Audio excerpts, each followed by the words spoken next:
Pascal. You are now rocking with that dude Pascal.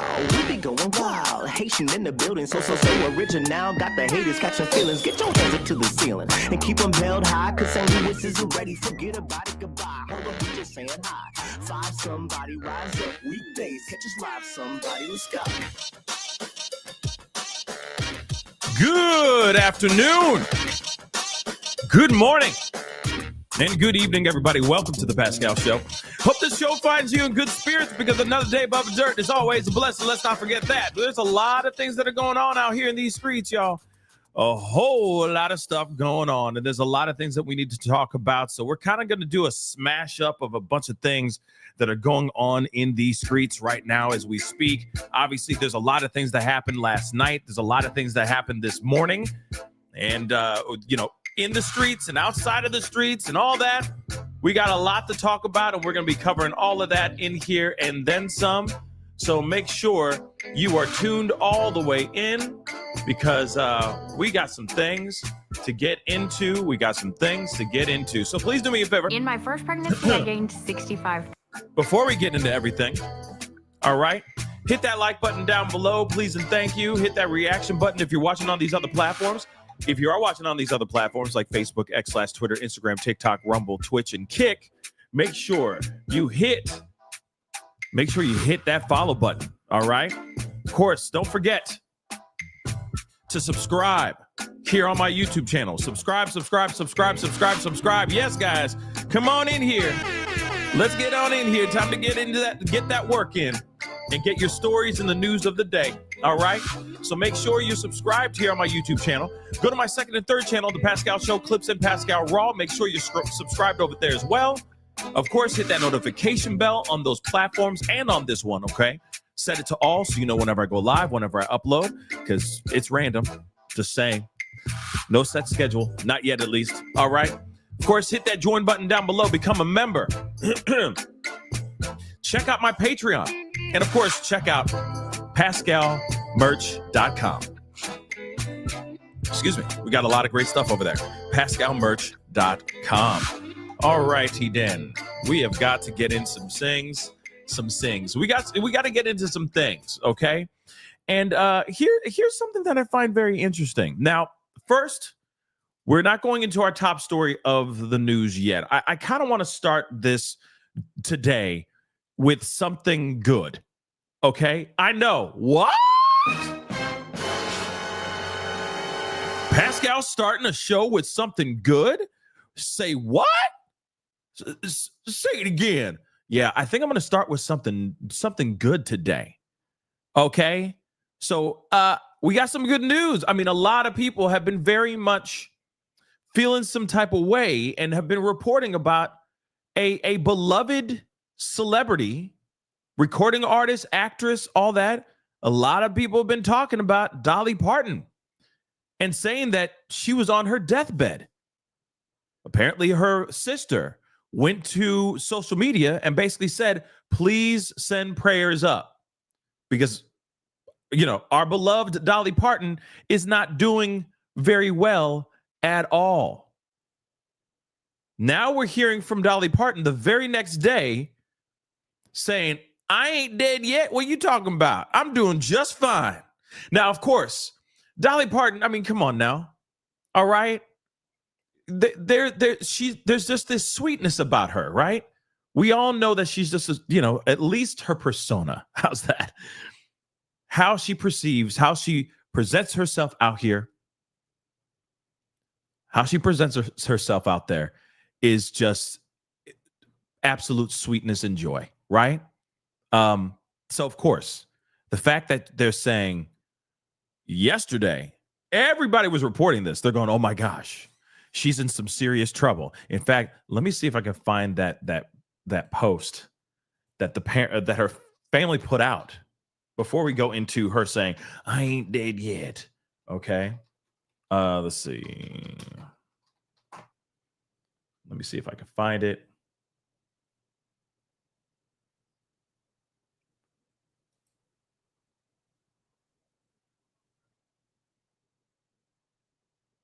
Hold on.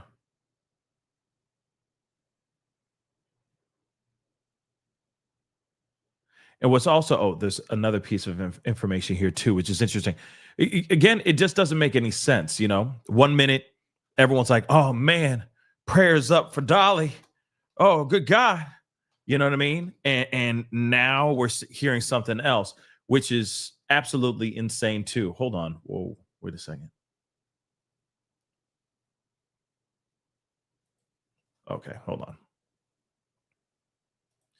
Okay, here's the one that was put out here that everybody, like her sister, like I said, Frida Parton put this out.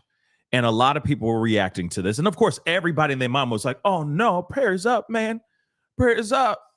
She's an angel, that kind of thing, right? So it says here, this is what sparked everything. This is what sparked everything, all right? So it says here, last night I was up all night praying for my sister Dolly. Many of you know she hasn't been feeling her best lately. I truly believe in the power of prayer, and I have been led to ask all of the world that loves her to be prayer warriors and pray with me. She's strong, she's loved, and with all the prayers being lifted for her, I know in my heart she's going to be just fine. Godspeed, my sissy Dolly. We all love you. Now, what the hell kind of post is that? Think about that for a second. You read something like that, you damn right everybody and their mama is going to sit there and go, what happened to Dolly? Whoa, wait. Okay, what the hell are you talking about? She's lovely. Working 9 to 5. You know what I'm saying? And now, prayers up? She hasn't been feeling her best lately? I believe in the power of prayer? Like, say what? Right?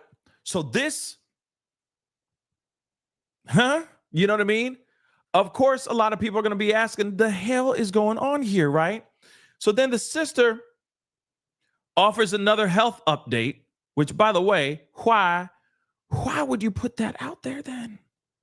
I got some theories, but we're going to get into that, which makes no sense. All right. So one day, asking the world to pray for her sister as she continues to fight various health-related issues, Dolly Parton's sister, Frida Parton, is clearing up the So hours after her initial post, she took to social media to offer a small update on the country icon's health. She says, I want to clear something up. Yeah, good. I'm glad you're clearing this up now. I didn't mean to scare anyone or make it sound so serious when asking for prayers for Dolly. But then why would you say that? Why would you say that? Do you understand that's weird? That's a little weird. You go to social media and say, hey, pray for my sister. She hasn't been feeling well lately. She's been dealing with various health issues. Prayers up, though. What do you think the world's going to think? Now, I get it. Okay, I get it. That's, I get it. But continue. I get her putting it out there. She wants some, love, that kind of thing. But at the same time, what? Okay, so she continues. She's been a little under the weather. I simply asked for prayers because I believe so strongly in the power of prayer. It was nothing more than a little sister asking for prayers for her big sister.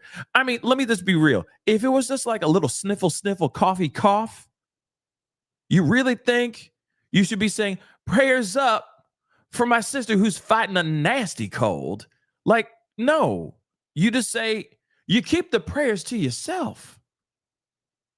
Right? Thank you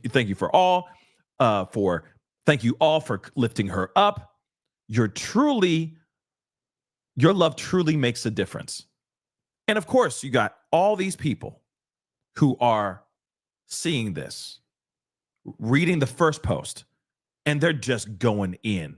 TMZ, all major networks, all major legacy media jumped on that story, and they were like, oh my gosh, this is bad, right?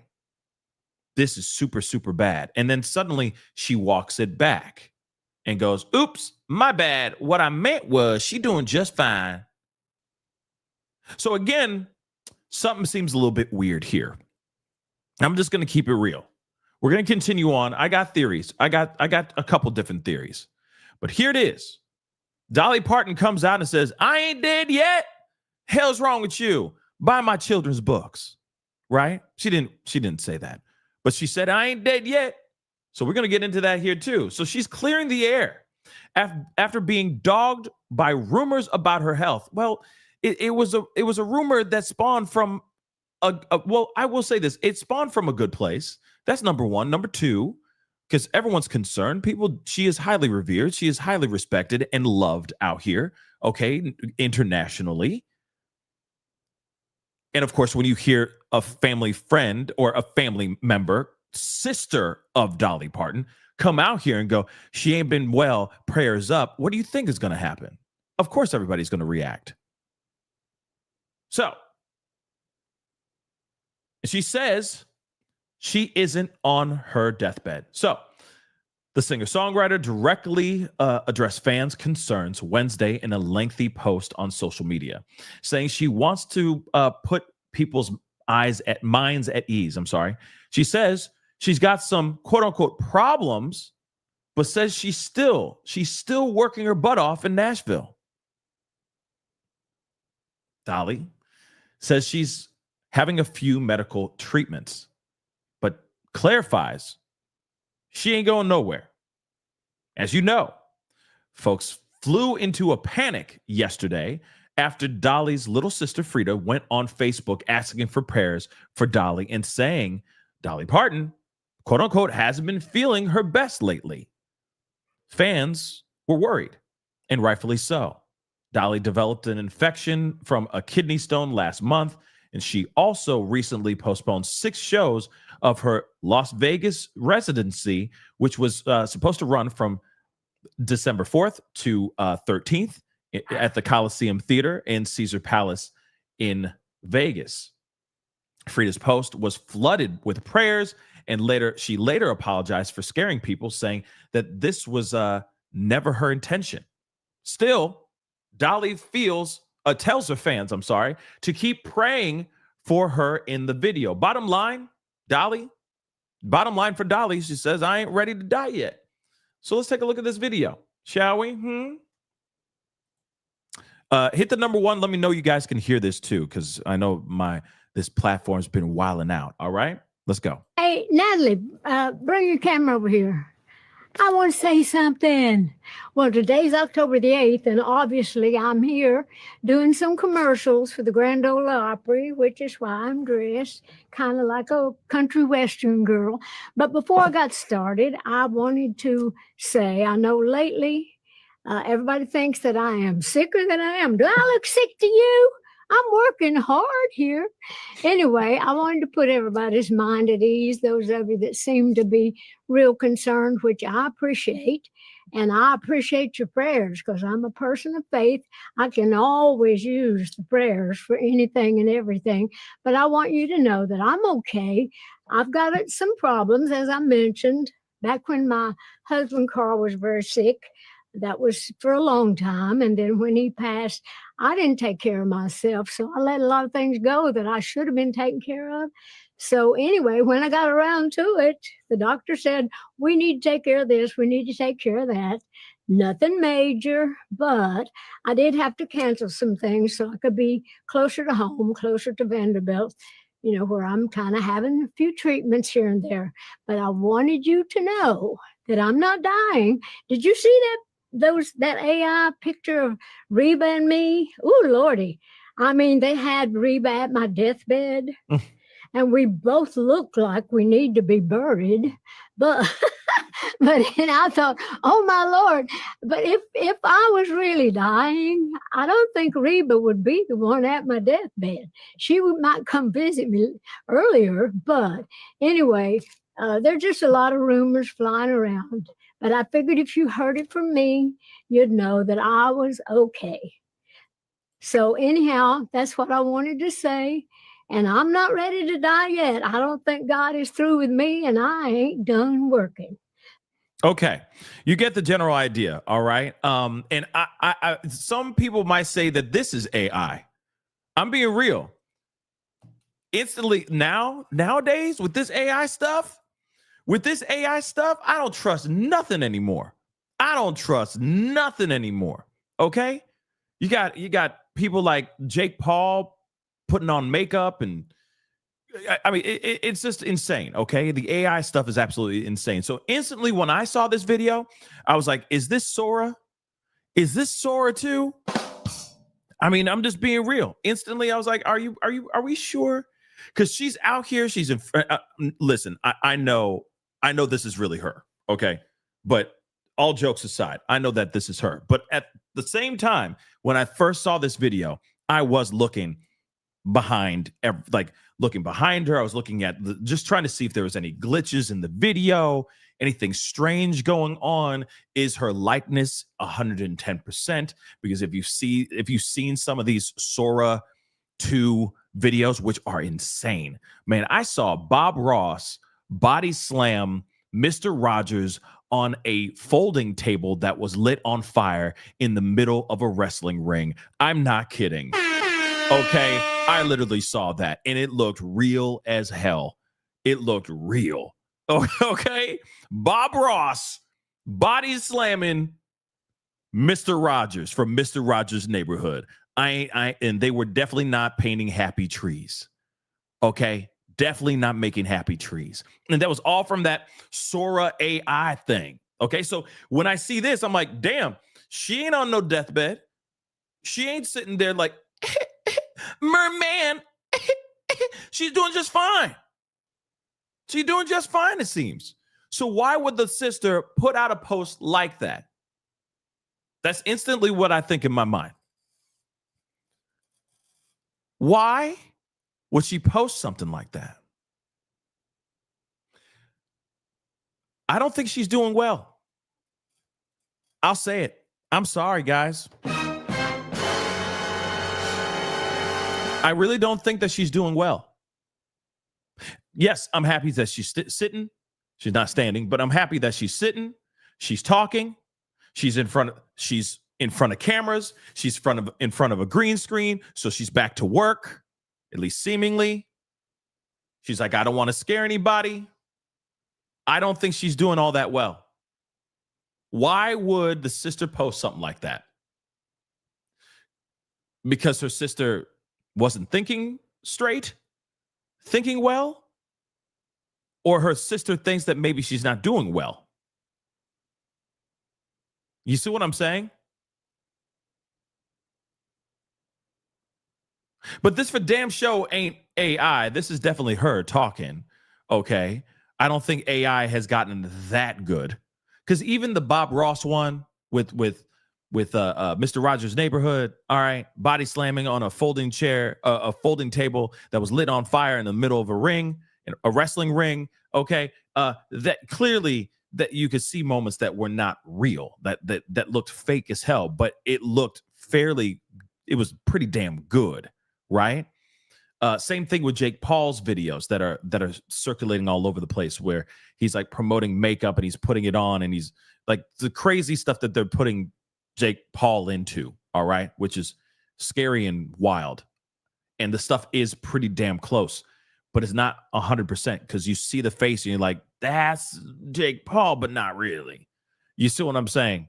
When you see the videos, you're like, oh, his nose is weird. His nose is a little bit pointier and longer than it usually is, blah, blah, blah, right? Then also, yes, the Tupac thing. Tupac with the crazy stuff that I've seen, Tupac and Biggie on Jerry Springer, where Jerry Springer doesn't even look like Jerry Springer, but it's Jerry Springer's platform. It's Jerry Springer's talk show set. And Tupac and Biggie are looking pretty damn close. But then you look at Jerry Springer, you're like, that is not Jerry Springer. You know what I mean? So again, you see stuff like that. You can see those general giveaways of this person's not, that's not fully that person, right? There's glitches, weird glitches that happen, which thank God that they do have those glitches, because if they didn't have those glitches in there, and I hope they keep those glitches in there, people would believe anything. That AI stuff is dangerous, y'all. That's going to be another conversation we're going to have. All right. But I truly think when it comes to Miss Dolly Parton, beloved Dolly Parton, I'm going to say, and this may anger some people, but it's just my opinion. I think she's not doing well. I truly think she's not doing well. But we'll see. She may be going through a tough time right now. Let me just be real. She may be just going through a tough time. People get sick, and sometimes it takes a minute, especially when you get to an older age. It sometimes takes a minute to bounce back from those illnesses or from those sicknesses. So I think when it comes to her, I think, she's hit, this might just be a tough moment right now where it's just a little touch and go. But I truly think that she's not doing her best right now. Will she bounce back from it? I hope she does. She seems to be fine right here. But whatever's going on with her may be something more internal rather than it being a viral infection or some sort of cold or something like that. You see what I'm saying? So we'll see what's going on here for sure. But I'm glad that she's sitting, talking, and doing her thing. She's not in no deathbed. She's not, you know what I mean? She's doing just fine, which I'm happy about. Let's be real. I am happy about that. But I do think that her sister would not have posted that if she didn't think what she was thinking. And then she walked it back. You got to understand, someone of the likes of Miss Dolly Parton, let me just put her back up here one last time, of the likes of Dolly Parton, you don't just go onto a social media platform and just start blasting information like this. Oh, I hope she's prayers up for my sister. Like, you just don't do that. You just don't. That is reckless. And that, given the fact that she's been in the limelight for several decades, you'd think that her sister and all the people around her would know better than to put that kind of stuff out here. Remember that, okay? Remember that. So again, I don't think she's doing that well, but we'll see. We'll see what happens. Only time will tell, right? Now, here's the other thing. Something just happened today that just broke. Or broke earlier today. Sorry, I wasn't able to be here to break the news right then and there, but I want to break it to you guys now. Okay. So something happened. Remember the Palisades fires? Remember that stuff? Remember millions and millions of dollars, billions, hundreds of billions of dollars in damages throughout California? We covered that for at least a straight week, where fires just ripped through multiple areas in Southern California. It was absolutely crazy. Well, they now have somebody arrested, which is absolutely insane. Now, again, we all wanted to know what was going on, and some people were like, everyone had their theories. That maybe this all started from one particular person. Maybe it came from a group of people that try to do this and all that stuff, right? Well, it looks like it came from somebody. It started with a person. And this arsonist, okay, has finally been arrested.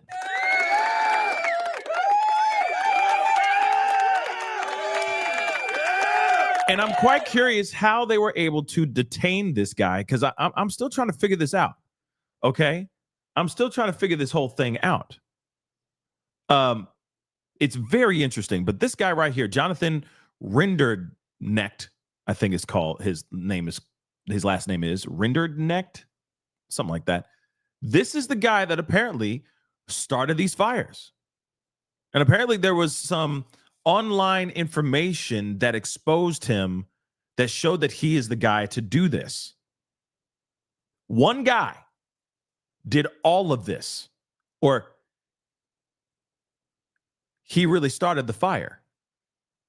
Okay? That did so much devastation, put countless of people out of homes, and caused absolute chaos, making the elected officials in that particular state and in that particular city look like fools. This was really insane. 12 people lost their lives in these fires. Over hundreds of billions of dollars in damages throughout the Southern California, Los Angeles, Palisades area, all engulfed in flames. Why? Destroyed. Or in Trump words, completely obliterated. Why? Why would this one guy do this whole thing? And I'm still kind of curious, how did they catch this mother lover?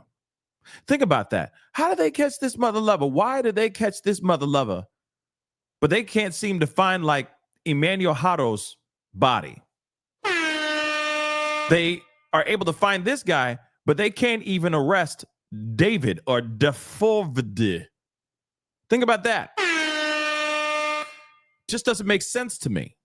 Does it make sense to you? And I'm just talking about those two cases because they come straight out of California.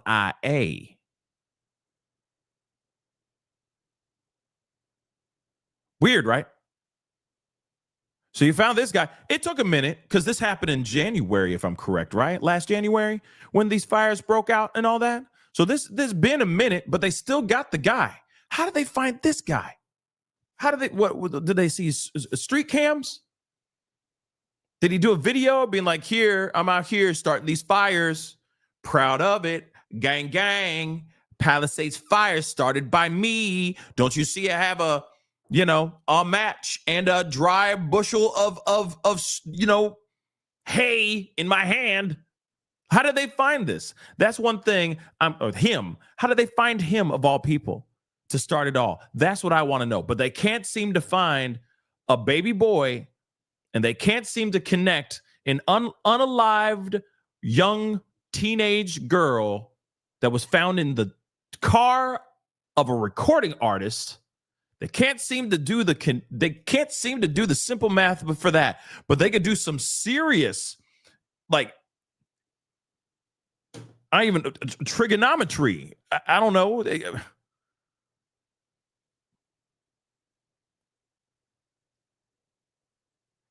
College algebra. I don't know. That's crazy, right? That's crazy. So let's take a look at this. Let us take a look at this. So a 29-year-old Uber driver. 29-year-old Uber driver has been arrested in connection to the Palisades fires that decimated Los Angeles and destroyed thousands of homes in January. So Jonathan Rinderknecht is his name, was charged with maliciously starting the catastrophic fire, according to acting U.S. Attorney Bill Essayli. Hopefully I'm saying that right. The complaint alleges that Jonathan started a fire in Pacific Palisades on New Year's Day, a blaze that eventually turned into one of the most destructive fires in LA history, causing demise, causing people to pass away, and a widespread of destruction. Among the evidence that was collected from his digital devices was an image he generated on ChatGPT depicting a burning city. Say that again.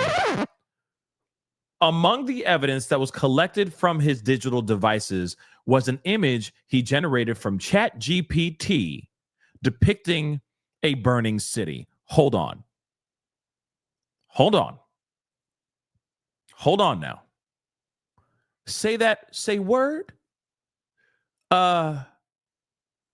Okay. Moving on. Okay. So Rinderknecht, Jonathan, asked AI in July of 2024, so 6 or so months before the fires that were started, he asked AI, ChatGPT, to make an image showing a hellish fire scene where people were quote unquote, watching the world burn down, watching the people struggle. They are laughing, enjoying themselves, and dancing, the complaint claimed. Officials said they believe the Palisades fires was a holdover fire, a continuation of Lackman fire allegedly started by Rinderknecht. So he was arrested in Florida, according to officials. His first court appearance is scheduled for today in Orlando.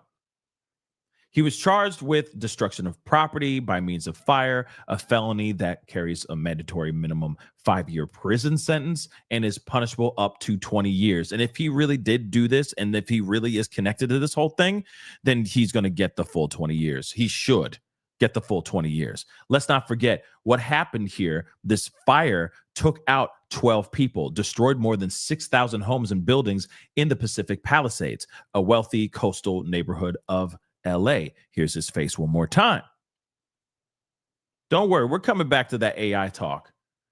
It's funny how we are talking about AI first thing this morning, or first thing this show. A-listers such as Paris Hilton and Tom Hanks lost their mansions in the fire.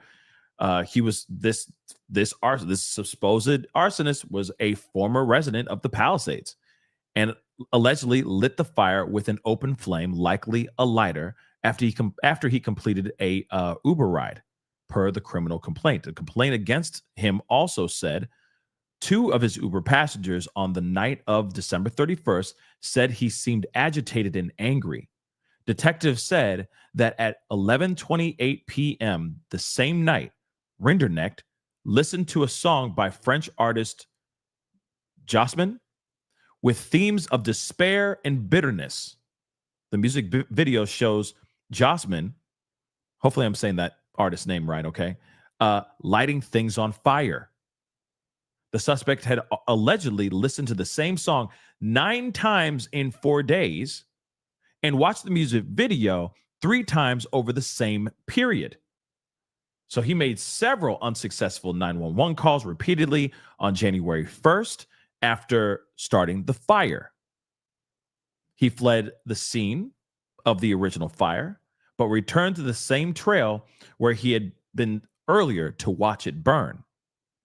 During an interview with investigators, he lied about his location, claiming he was near the bottom of a hiking trail. Authorities first interviewed Rinderknecht on January 24th, according to the criminal complaint. He told them he had been in the area on January 1st and did not see anyone else in the area at the time. The criminal indictment noted that the suspect's neck artery would pulsate and become visible whenever he was asked about how the fire started. This is interesting. So that was his lie detector test, solely from a neck artery pulsating when he was asked about the fire. Investigators excluded other possibilities, including fireworks, lightning, and power lines. Authorities also looked into whether a cigarette could have caused the fire, but concluded that that was not the cause, the complaint said.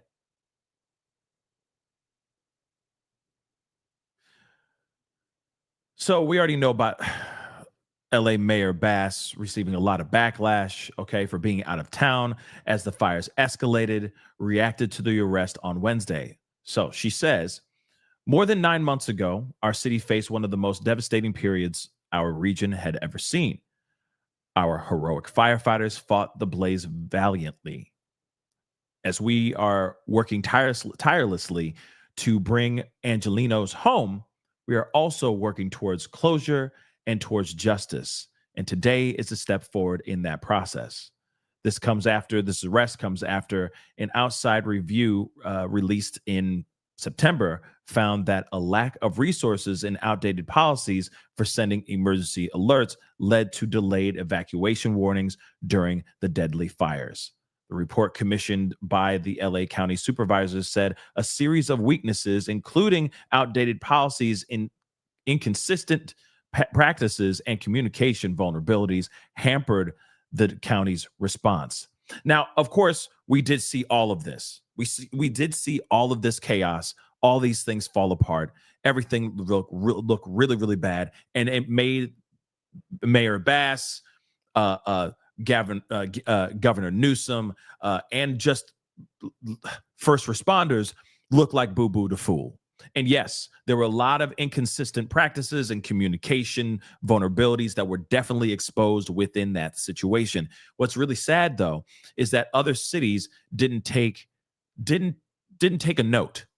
They did not take note to this situation, because we've seen other massive, devastating things that have happened from Mother Nature, floods, tornadoes, etc., where you didn't see them realize, oh, you know what happened in LA could very well happen in our neck of the woods. Maybe we should update our practices in our communication, right? So that we can make sure everyone can leave the area so that people don't lose their lives due to a flash flood. We don't have 20-something kids from a Christian Bible summer camp losing their lives because of a flash flood. Families are not losing their lives due to a tornado ripping through their neighborhood at random, because there was no full solid setup or heads up to the situation. These are things that just recently happened over the last 6 months since this whole thing went down, right? 6+ months, I'm sorry. All right. Sorry, 9 months. Okay. So again, it is pretty insane to me that we're not learning from other places' mistakes. Like I said, there are things that should have been implemented when it happened to the tornado in North St. Louis, with the situation, that flash flood that happened just a little bit ago, where people were losing their lives. We literally saw cabins getting picked up and washed away with kids in the doggone cabin. Like I said, absolute devastation and no heads up about those things whatsoever. So again, pretty insane, pretty interesting stuff. But we have got to talk about this dude right here. We have definitely got to have a conversation about this guy. Can we talk about this? Let's talk about this. This seems to be very strange to me. And you might be like, why does this seem strange to you, Pascal? Well, the reason why it seems strange to me is he went to ChatGPT and asked for ChatGPT to make a city being, like, people watching as the world is engulfed in flames. You mean to tell me that there's not other people that have done the same thing?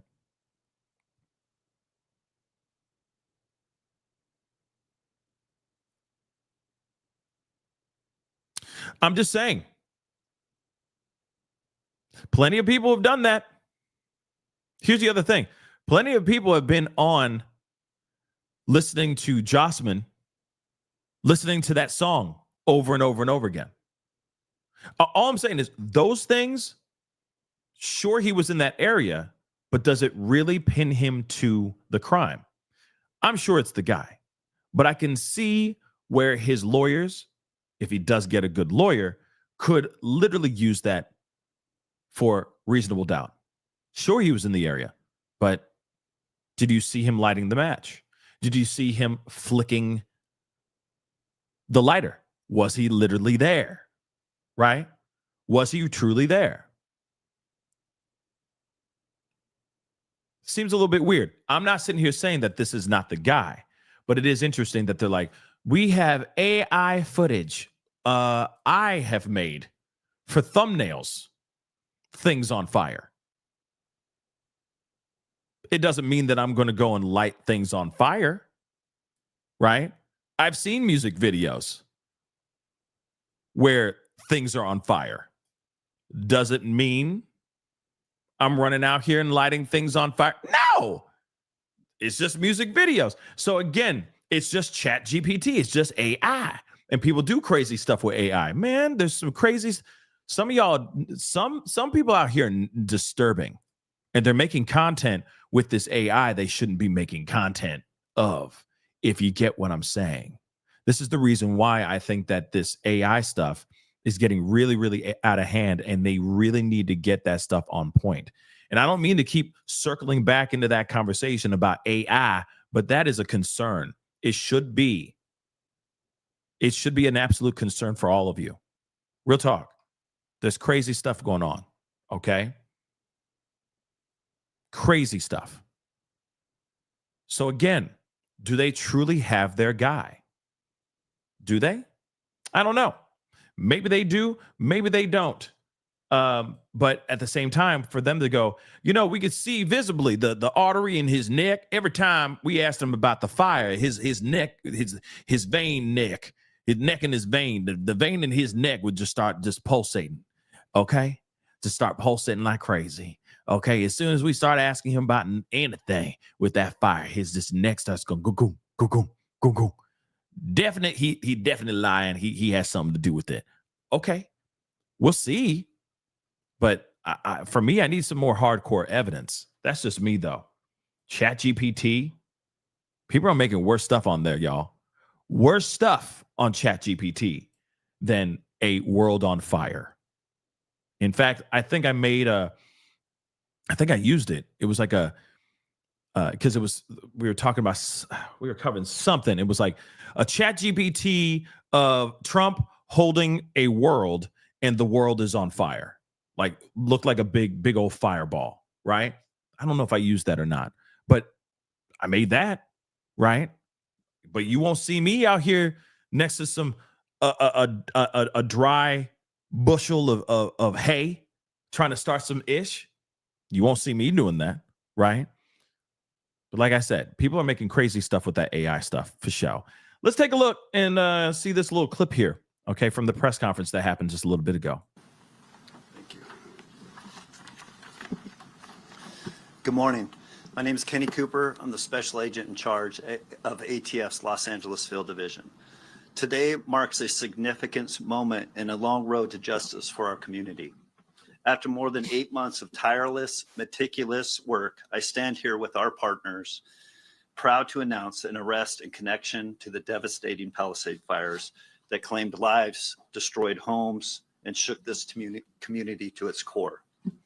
Jonathan Rindernesh, age 29, residing in Melbourne, Florida, was taken into federal custody by ATF special agents, a Los Angeles City Fire Department investigator, and a Los Angeles police detective. This partnership and arrest is significant in the three agencies working hand in glove to get this investigation to where it is. Rinderneck, as the U.S. Attorney mentioned, is charged under Title 18-844F, malicious destruction by means of a fire of real property owned by an organization receiving federal financial assistance. I know this community has endured a long wait for answers. Families have carried an unmanageable grief, and an entire community has been left to heal while living with questions. Although we cannot share every detail of this investigation, it is still an active investigation, and judicial proceedings remain ahead. I can tell you this: from day one, ATF and our partners have been relentless. We made a promise to find answers, and we have kept that promise. To give you a sense of the work, I want to highlight the extraordinary level of cooperation between ATF and our partners: the Los Angeles City Fire Department, the Los Angeles Police Department, the Orange County Fire Authority, and the United States Forest Service. LA City Fire asked for our assistance, and within 24 hours, ATF's National Response Team arrived on scene. The NRT, ATF's NRT, is an elite team comprised of certified fire investigators, electrical and fire protection engineers, chemists, accelerant detection canine teams, and other experts. We arrived within 24 hours and got to work with our partners. We processed hundreds of acres of damaged fire, examining every inch for the smallest clue. Over the course of the last 8 months, investigators conducted hundreds of interviews, including witnesses overseas, and pursued more than 200 leads. We collected more than 13,000 items of evidence, including fire debris, digital data, DNA samples, all analyzed by ATF's state-of-the-art forensic lab. Our team carried out 500 scientific tests supported by ATS Fire Research Lab, the nation's only large-scale fire science lab dedicated to fire investigations. More than 10 of our top engineers and support staff contributed to this laboratory analysis. This investigation has been documented over 300 ATF reports, including a 200-page report detailing the origin and cause of this investigation. ATF technical surveillance specialists were integral in reviewing approximately 1.5 million phone records and data extracted from digital evidence. And I highlight this because I know there's questions on the length that it took us to come to this conclusion. But we were reviewing a lot of evidence from one of the most catastrophic fires in the U.S. history. Through this extraordinary team effort, investigators determined that the Palisades fire reported on January 7th was caused by an intentionally set fire near a viewpoint along the Temescal Ridge Trail into Pegna State Park on January 1st. The fire was a holdover fire, meaning it was deeply seated in dense vegetation and roots and continued to burn undetected until catastrophic weather ensued, resulting in the Palisades fire. Render Nesh is now charged with setting the January 1 fire. We know this arrest cannot erase the pain or grief or losses endured, but we hope it is a step forward. It is proof that justice will not be forgotten, that our accountability will be pursued by ATF and our partners, no matter how complex the investigation and no matter how long it takes. To the families who lost so much, we hear you, we honor you, and we will continue to fight for you. The ATF established an email address for the victims and witnesses to contact ATF Victim Witnesses Assistance Program through the Palisades at atf.gov. Once again, I'll say that, the Palisades at atf.gov. Based on the information received, a regional victim witness specialist may contact you. That's my initial statement. I'm going to hand it over to the chief of. So again, they got a whole bunch of information. They have a whole bunch of evidence, pinning this guy to the situation. Again, I'm assuming it's ironclad because, I mean, it's been 9 months since this whole thing went down. But at the same time, I can see, I mean, like I said, they got to show him in the place at the area. You know what I mean? Like, there's got to be a lot more going on. I'm not sitting here saying that they don't got the guy. I'm not sitting there saying that, but it is interesting how they were able to pin the tail on the donkey. Okay. So we'll see how that all transpires for sure. We got to move on to the next thing. And of course, let me know what your thoughts are. Do you think that this guy is really the guy, or did they just find a fall guy? I mean, it's 9 months in. 9 months of them trying to figure out how this whole thing went down. Do you think they really got their guy? Or is this one big fugazi? Let me know. Let me know. But moving on, we have got to get into some other things because there's a lot of other things that are going on. All right. There's a lot going on. First and foremost, we have got to get into the stuff that's going on in Chicago and in, good God, and in Portland. There's a lot of stuff. There is a lot of stuff that's going on right now. Things just keep 1 minute. It's one thing after another, after another, after another. It has been absolutely insane. And in fact, there are other breaking pieces of news that have just come out as well. It just has not, will not, won't stop, can't stop, won't stop. It's been pretty insane. Everything that's been going on in Portland, everything that's been going on in Chicago has been really, really insane. And they're saying that it's starting to allegedly spread to other places. Now, if you guys aren't watching what I've been putting out in my shorts, okay, or my TikToks or my reels, okay, I'm putting them all over. They're on Facebook, Instagram, TikTok, and here on YouTube. Okay. I'm putting them on everywhere, and I'm giving you guys up to date. Literally, like right as I find out about that information, I'm giving you guys updates on what's going on. There's been quite an ongoing back and forth with Trump and with Governor Pritzker the governor of Illinois, talking about how there are troops, National Guard, Texas National Guard, that have been deployed in Chicago against Governor Pritzker's demands. I'm just letting you know that is officially real. Trump went to Texas Governor Greg Abbott and basically said, hey, bro, let me borrow some of your troops real quick, some of your National Guard.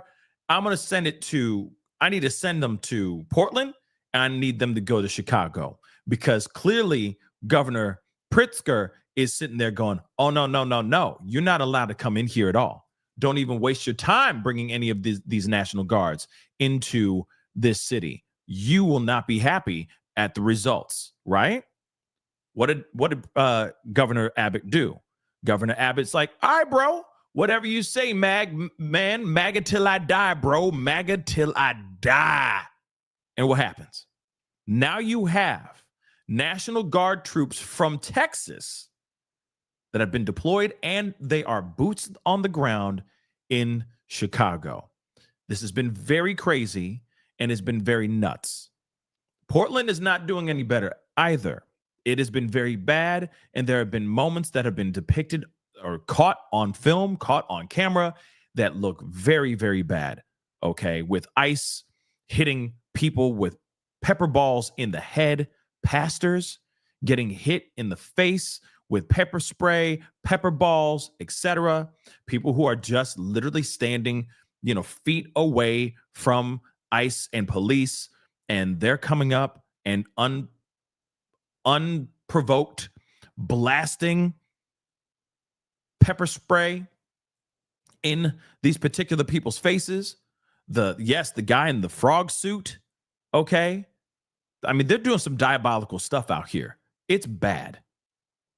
They're doing diabolical stuff. And here's the thing, though. Some of these things are unprovoked. I'm going to say it. Some of these things are not provoked at all. They're just sitting there protesting. And all of a sudden, out of nowhere, people are running up, psst, right in their face. Pepper spray in their face. And they're like, we didn't even do anything. We're just standing here. We're talking to an officer, feet away from each other. And dude comes up, brah, right? It's been pretty bad, okay? It's bad. And Ben Brady's like, just showing up is provoking them. Yeah, that's crazy. That shouldn't be the case. If you're standing there and just saying, hey, ICE, get out of here, or F you ICE, or whatever the heck you're going to say, and you're just standing there, you shouldn't be hit with pepper balls. You shouldn't be sprayed in the face with pepper spray. Why? Why would you do that? That's wrong. They have a right. These protesters have a right to say what they want. Regardless if you agree with it or not, they have a right to assemble. They have a right to protest. That is their constitutional right. But the ones that are really dumb are the ones that are trying to put their hands on these officers and these agents. That's when you start being dumb, protesters. I'm going to say that again. Stop being dumb. Stop being dumb. Okay? Stop. Stay within the lines. Stay within the rules. Stay within your constitutional right. But if you start getting attacked unprovoked, that's when you see lawsuits start coming out. And a lot of these things are getting caught on video. Like I said, people just standing there talking. Maybe they're talking, they're yelling, whatever. That's their right. They can yell. But they're not gesticulating in any type of violent way.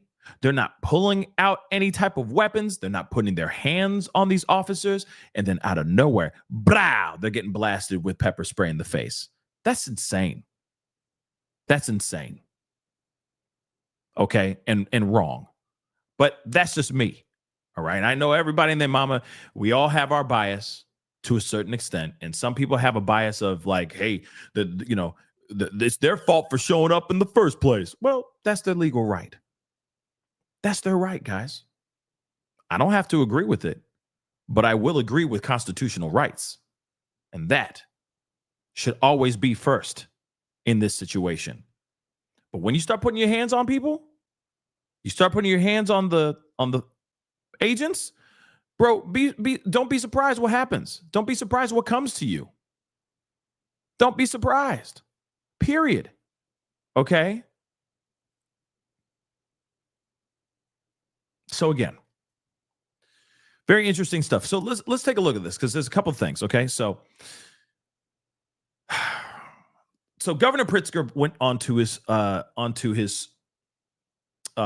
X, all right? And he posted this because Trump posted this.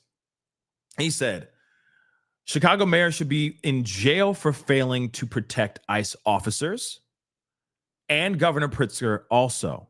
So Trump is now demanding the arrest for the mayor of Chicago and the governor of Illinois. That's number one. He's sitting there saying that. He's like, they need to be arrested for not protecting ICE officers that are out there boots on the ground. Both of them should be, right? So let's see what Governor Pritzker said here too. Let me just blow this up so you guys can see this. Says, I will not back down. Trump is now calling for the arrest of elected representatives, checking his power. What else is left on the path to full-blown authoritarianism? Now, again, crazy what's going on here. And don't worry, we're going to be looking at some footage here, a bunch of footage here in just a second. But while we were in the show, something else just popped off. Okay? So Governor Pritzker, okay, dares Trump with fiery warning as Chirac crisis enters perilous phase. So, Governor Pritzker has hit Donald Trump with a fiery come and get me warning after the president threatened to jail him for failing to protect ICE officers. Amid an ongoing war of words, the Democrat remained defiant on Wednesday and said, this is a convicted felon who's threatening to jail me. This guy is unhinged. He's insecure. He's a wannabe dictator. Don't get at me. Okay. This is what Governor Pritzker is saying with his own mouth. Okay. Let me just be real. He told reporters, there's one thing I really want to say to Donald Trump. If you come for my people, you come through me. So come and get me. It comes hours after Trump posted on Truth Social, on his Truth Social platform, saying, Chicago mayor should be in jail for failing to protect ICE officers. Governor Pritzker also. Around 200 National Guard troops from Texas arrived in crime-ravaged Chicago on Tuesday, as well as 200 Illinois guardsmen federalized by the Pentagon. That's wild. 200 National Guard troops went out there. And then you also have 200 Illinois guardsmen that have been federalized by the Pentagon. Trump, who refers to the city as Chirac, says that violent Antifa rioters are putting ICE agents at risk as they arrest illegal immigrants. The White House also cited the staggering homicide rate in the Windy City. 7 unalived, 26 wounded in tragedies at the weekend.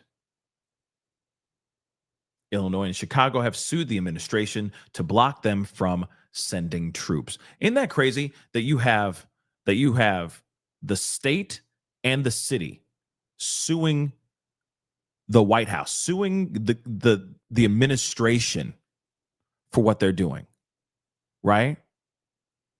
Which is insane. Absolutely insane.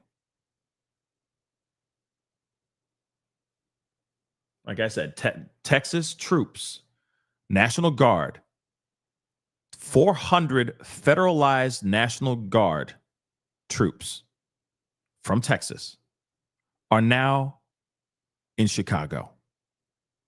against the governor and the mayor's wishes. You understand how insane that is, right? That's insane.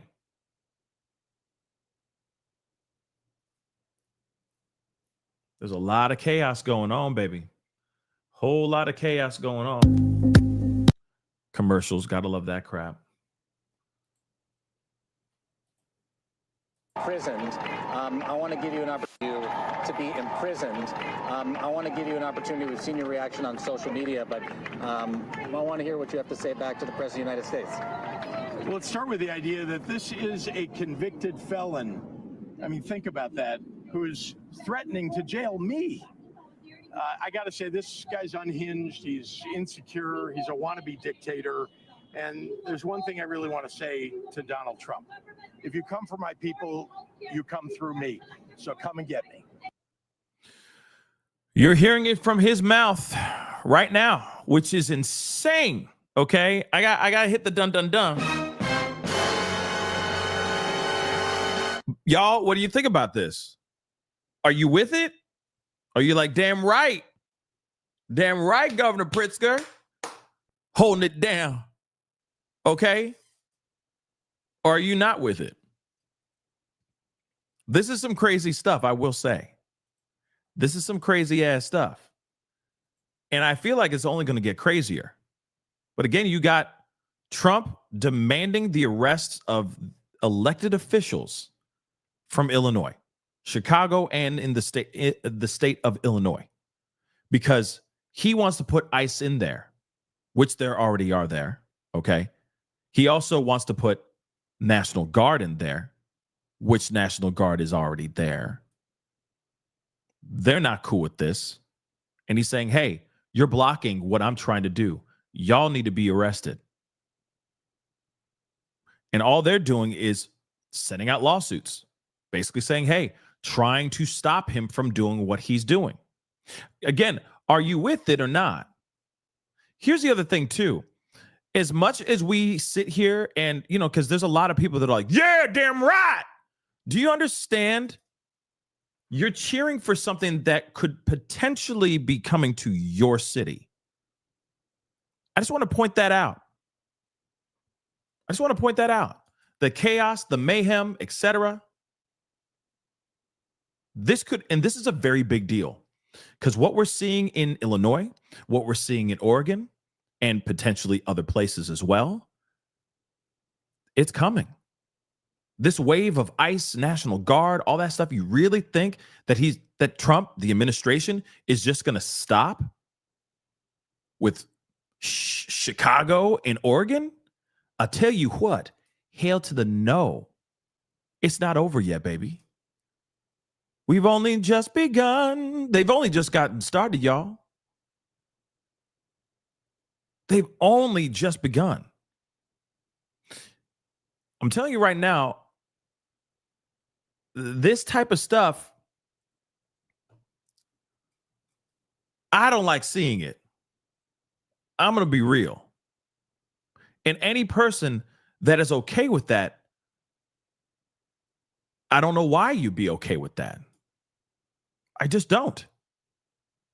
This is only going to bring more chaos and more mayhem. And here's the thing. If he starts to tighten his hold on certain cities, you don't think that this is going to tighten his hold on other cities as well? Like I said, it's going to start with this. It's going to be these damn migrants, these illegals, these criminals. They're going to crack down on that. And you don't think that there's going to be a step up if he's successful? And you really think that it's not going to be every city? You only think it's only going to be blue? I'm just saying, think about that. I'm just asking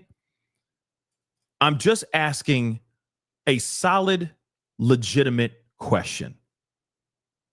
Do we truly think that he's just going to stop at Chicago and Portland? Oh, by the way, there's already talks of Memphis. There's already talks of Detroit.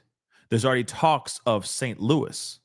There's already talks of all these other blue cities. You really think he's just going to stop at those places?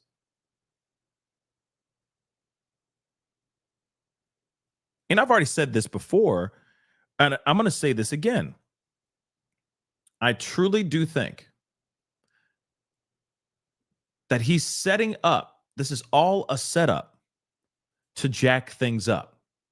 This is all a setup to,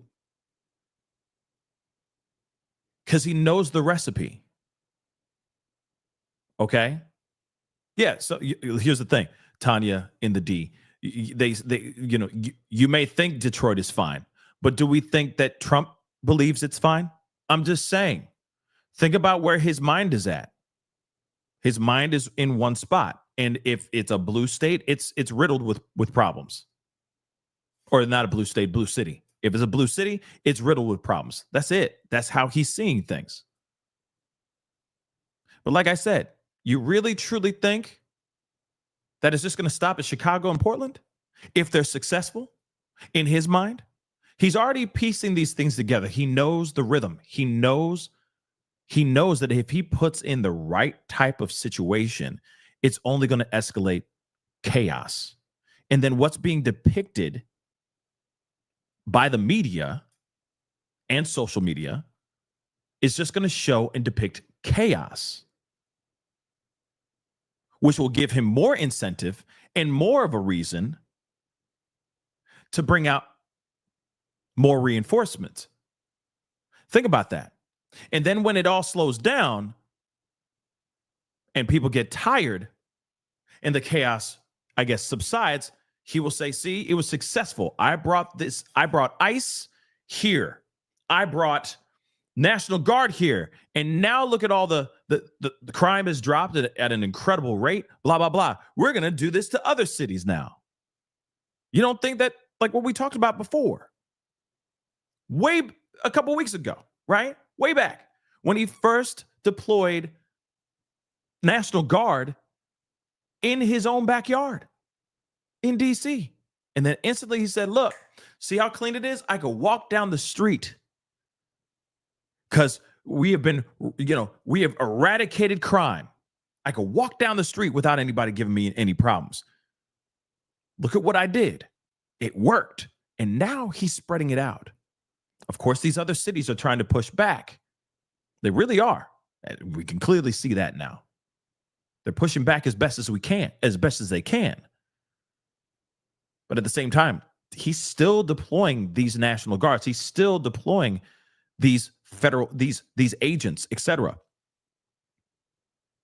And he's still going to have this thing where he's like, see, there's chaos in the streets. People getting pepper sprayed. People causing arson and vandalism. We need more of this. And all he's going to do is turn up the volume.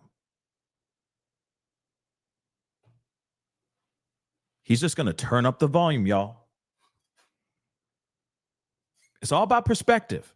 It's all about the angle. Man, there's videos showing Kristi Noem, okay, the director of the Homeland Security, going up to a guy, I need to find it, where she's literally trying to interview an illegal immigrant. And yes, he is a criminal. Oh, he's a criminal indeed. He is definitely a criminal. But she's got cameras on her. And all they're doing is trying to create more propaganda videos, even also hype videos to I don't know, maybe incentivize certain people or to entice more people to become interested in becoming part of ICE or something like that. But she is literally like, well, looks like you're going to be going to jail for a long. You're going to be tried, and it's just so performative. It's so performative because she's got cameras on her, and she's trying to put out a specific look. It's all branding. It's all branding. It's marketing. It's propaganda.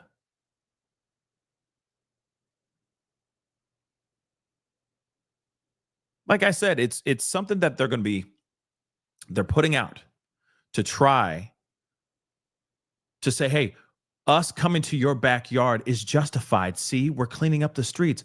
All the mayhem is going to go down. But are we sure about that? Because I don't know if this mayhem is going to stop. And it's bad. So like I said, this is just something that I'm seeing. because the chaos does need to stop.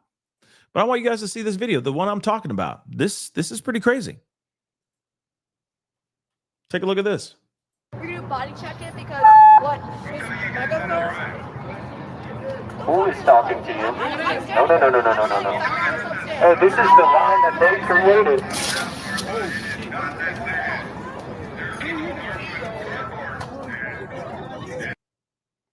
Was that needed? That wasn't right, y'all. Sorry. They were just talking. Hold on. Just look. They're just talking. Sure, he's got a bullhorn. Yeah, that's annoying. I get it. But was that warranted? Check it because what? His megaphone? Who is talking to you? No. Hey, this is the line that they created.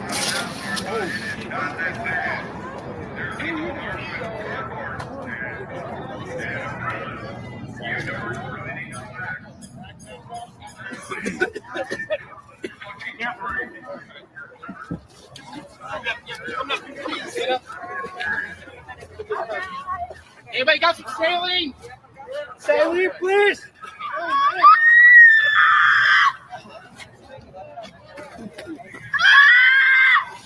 Okay, so, and I know some people are like, oh man, oh, look at her. Oh, she's crying. Blah. People have been trolling and all that stuff. And I'm telling you right now, that stuff hurts, baby. That's military grade pepper spray. You understand? Them peppers. I'm just saying. Now, I know this is just one incident, one moment, but that's not great. That's not a great moment. Okay? Do they deserve that? I don't think so. They were just talking. Just talking. Okay, we got to check out the frog. I'm kind of curious about this too. This is an odd one. Like this ICE agent, okay, is absolutely like, this is some petty ish. Okay, yeah, dem peppers. You don't mess with dem peppers. Dem peppers hurt, baby. Okay.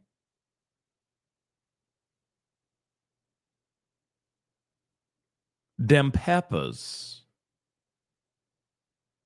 Let's take a look at this one. This is also interesting too. And this has to do with a frog. Say what? A frog.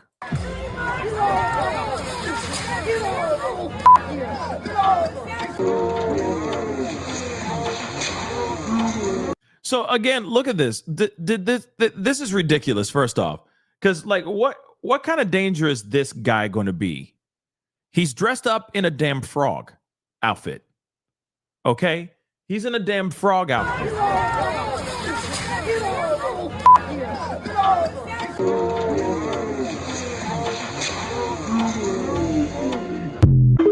That's just insane.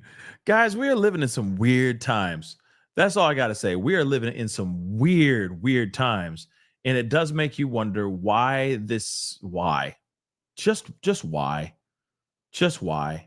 Okay. Here's something else that's also interesting. Okay, let's take a look at this. It says, according to this post, ICE has been making phony calls to 911 and filing false police reports in Chicago in a deliberate scheme to antagonize local law enforcement. What? Let's see. What is this all about? What? You are watching as Broadview police respond to a 911 call, claiming someone was tampering with a gate at the ICE detention facility there.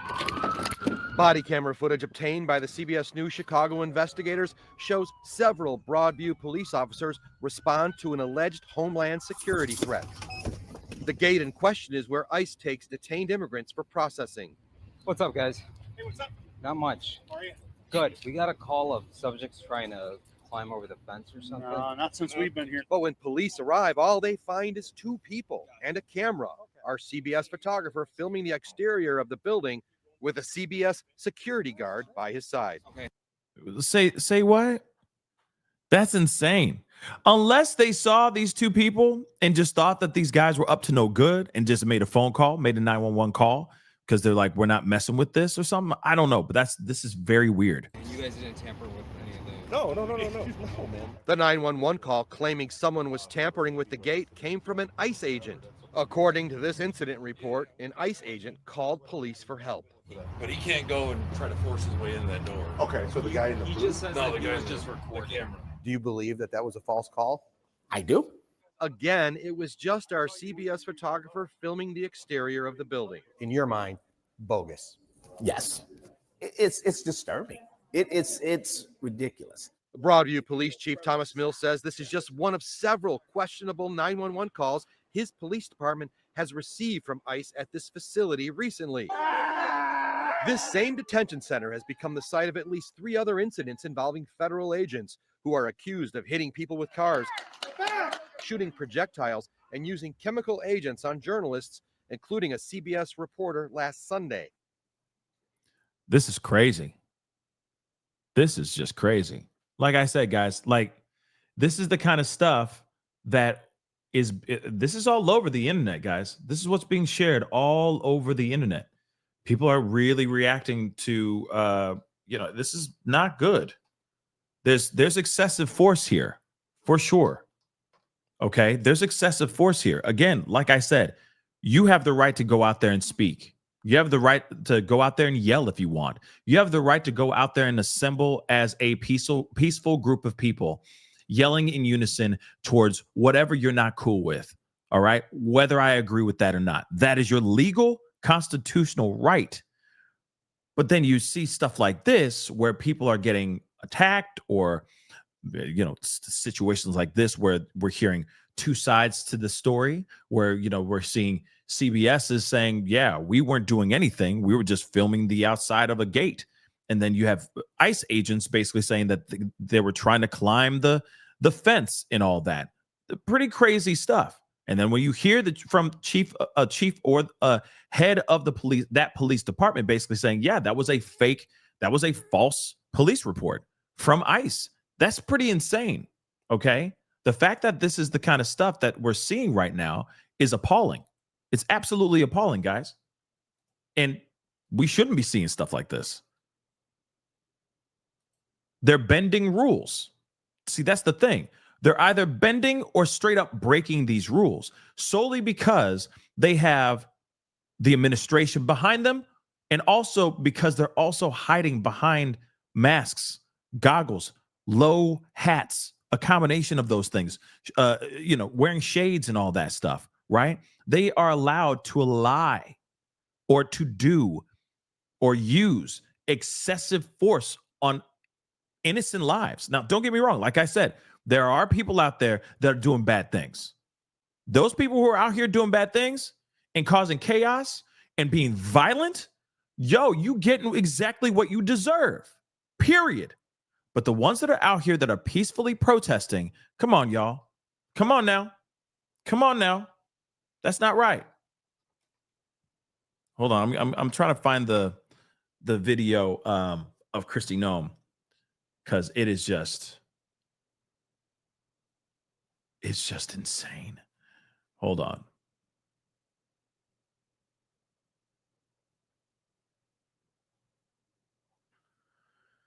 Oh, good God. Hold on.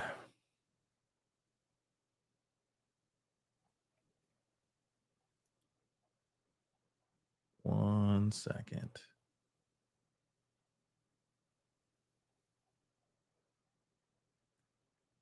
Trying to find it.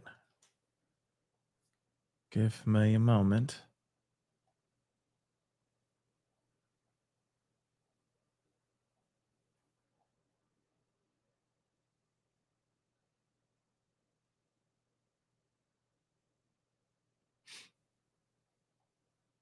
Well, hold on, guys. Sorry.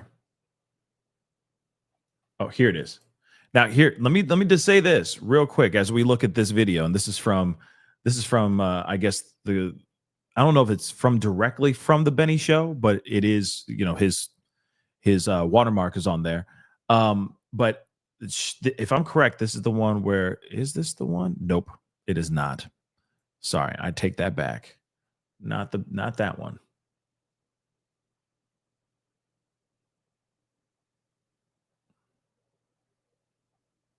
There it is. Not the greatest footage. There we go. That's much better.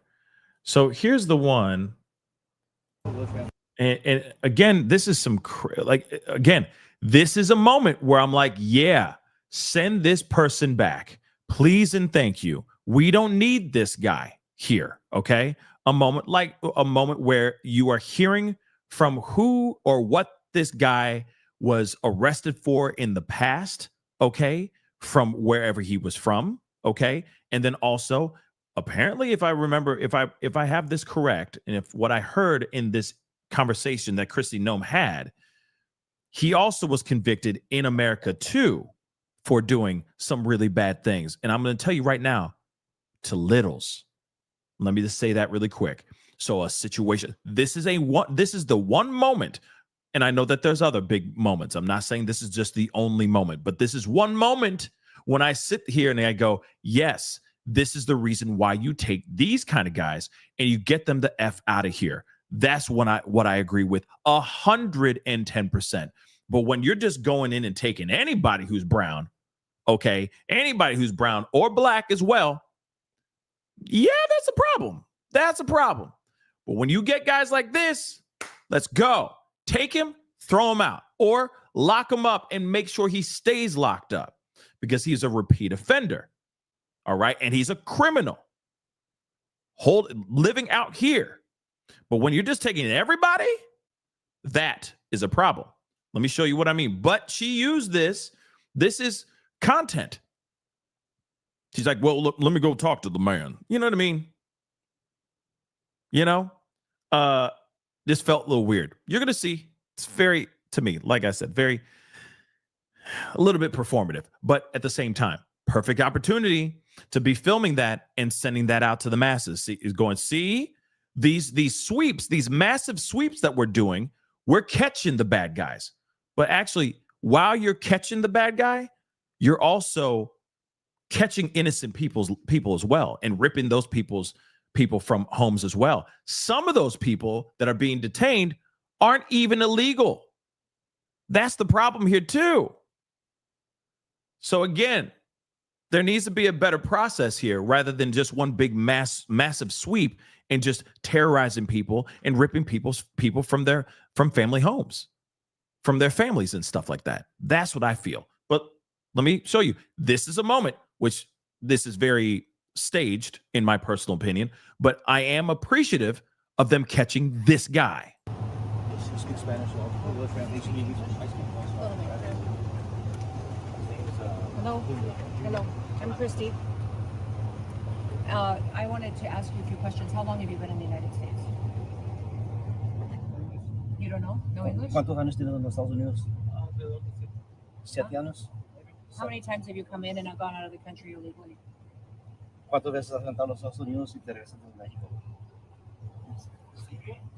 5 times. 5 times? 7 years. You've been here 7 years? When's the last time you went back to Mexico? So he's been in and out of the country 5 times in the last 7 years, which is insane. He's not supposed to be here, though, guys. Okay? He's not supposed to be here. Let me just remind you that. Just so you know. But let's continue. He's illegally here in America. And is he convicted sex offender here? Sí. Yeah. ¿Tienes cargos? Here in Portland? ¿De qué? What was your crime in this country? ¿Qué fue?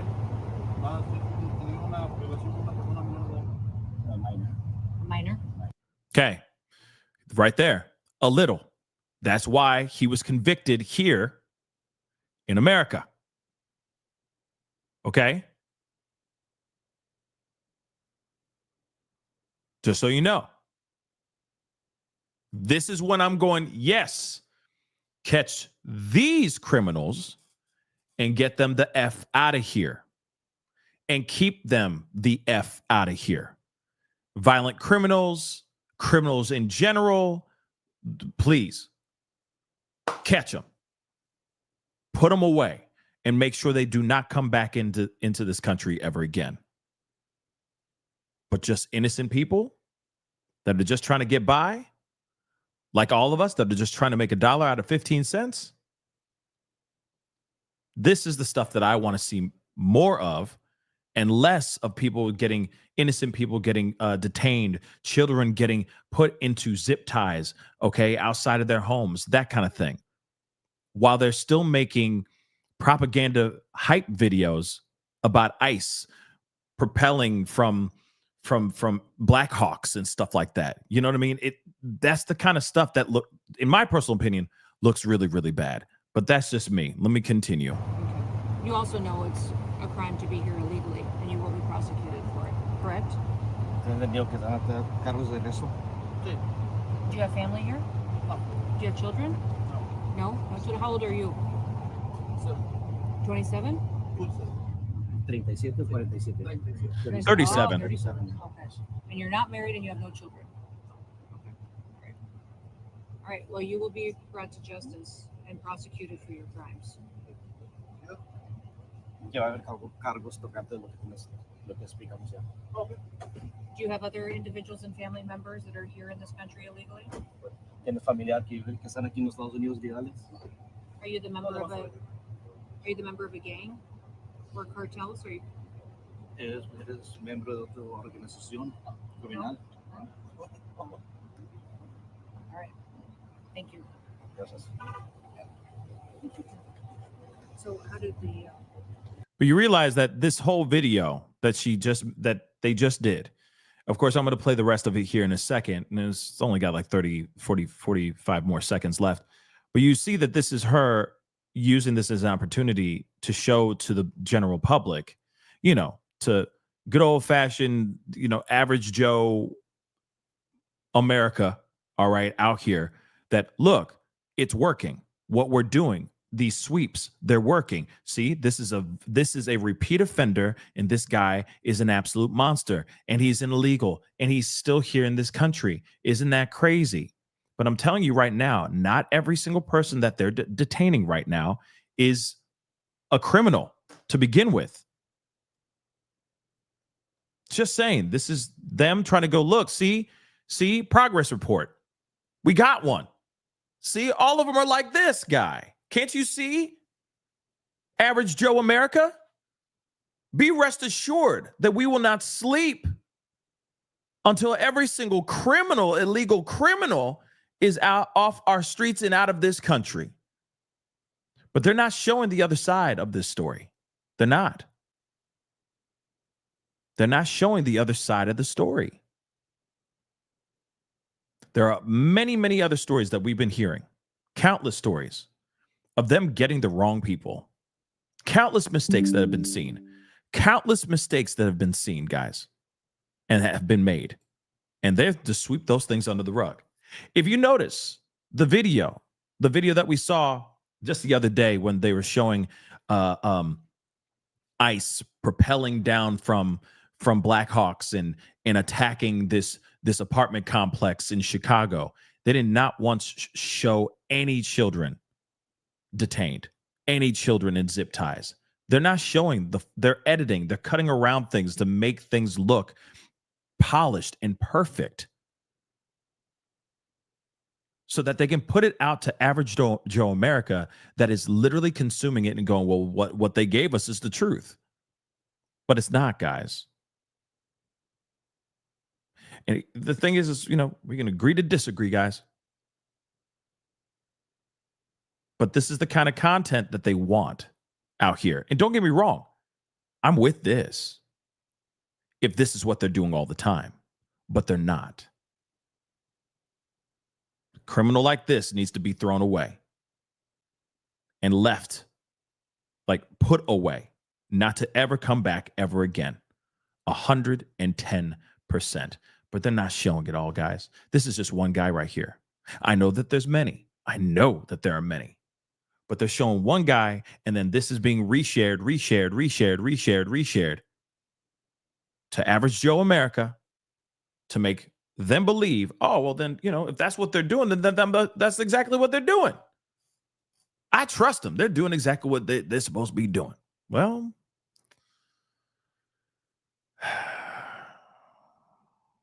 it's all about the edit, guys. It's all about how the lens is angled. That's just my thoughts. So initially he was passive, and then when our officers, operators put guns on, he got a little bit feisty. He's a big guy. He's 6'3", 260 pounds, so you put up a little resistance. So we had to take him to the ground to execute the arrest. For safety, none of my officers are injured. They're highly trained, so we were able to take him down just with the scratches on his head. That's what we resisted the arrest. Good. Glad you got it. Thank you for bringing him in. And it's one more child that we protected, or maybe many more. So thank you for doing that. Cameras on. So she's saying all that she needs to say. Of course, the officer here too is like, yeah, he was a big boy, 260 pounds. Okay.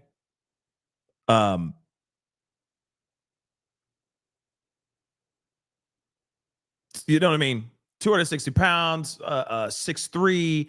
He was a tough one. We had to take him down, blah, blah, blah. Like I said, it's performative. All right. For lack of a better term, it is performative. But of course, I'm happy when we see something like that go down. But like I said, it is one video out of the multitude of videos that we have been seeing out here that have been pretty bad, in my personal opinion. But let us continue on, because obviously there are more.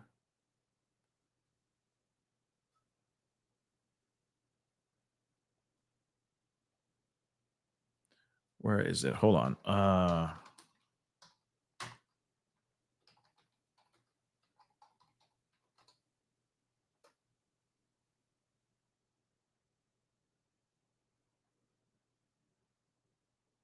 Yeah, I got to show you this. This is just insane. I just think it's insane. You got people that are protesting. Okay. If I'm correct, this is outside an ICE facility. And there's a priest or a minister that's outside the area. Okay. He's the one right here in black. I mean, he's literally he's literally on my thumbnail as well. Okay. But this minister standing there, he's part of the protesters. I don't know what he's saying. Okay. But he suddenly gets hit in the head with a pepper ball. They're up there and they're shooting. Okay. They're pulling the trigger at these protesters that, to me, don't look like they're a real threat. But you let me know what you think. Let's take a look.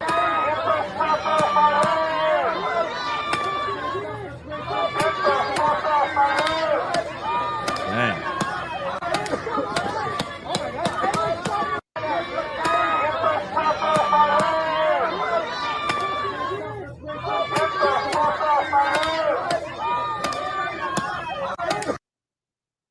So that happened too. Now, some could look at that and go, that was a mistake. Maybe it was the guy that was walking up and they were trying to hit the guy that was walking up, and they thought maybe the guy was trying to maybe scale the fence or something of that sort. That's possible.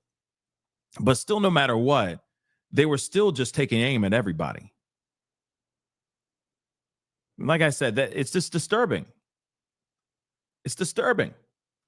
It's disturbing, y'all. And again, I know some other people will be out here just, throwing around jokes and trying to make fun of the situation. But, and this is a much cleaner photo of, if I'm correct, that's the same guy, same minister, same priest. Okay. Getting sprayed in the face with them peppers. Okay. Sprayed in the face with them peppers. So again, we are living in some weird times, y'all. Weird times. And it does make you wonder when, if, or how will this all calm down, right?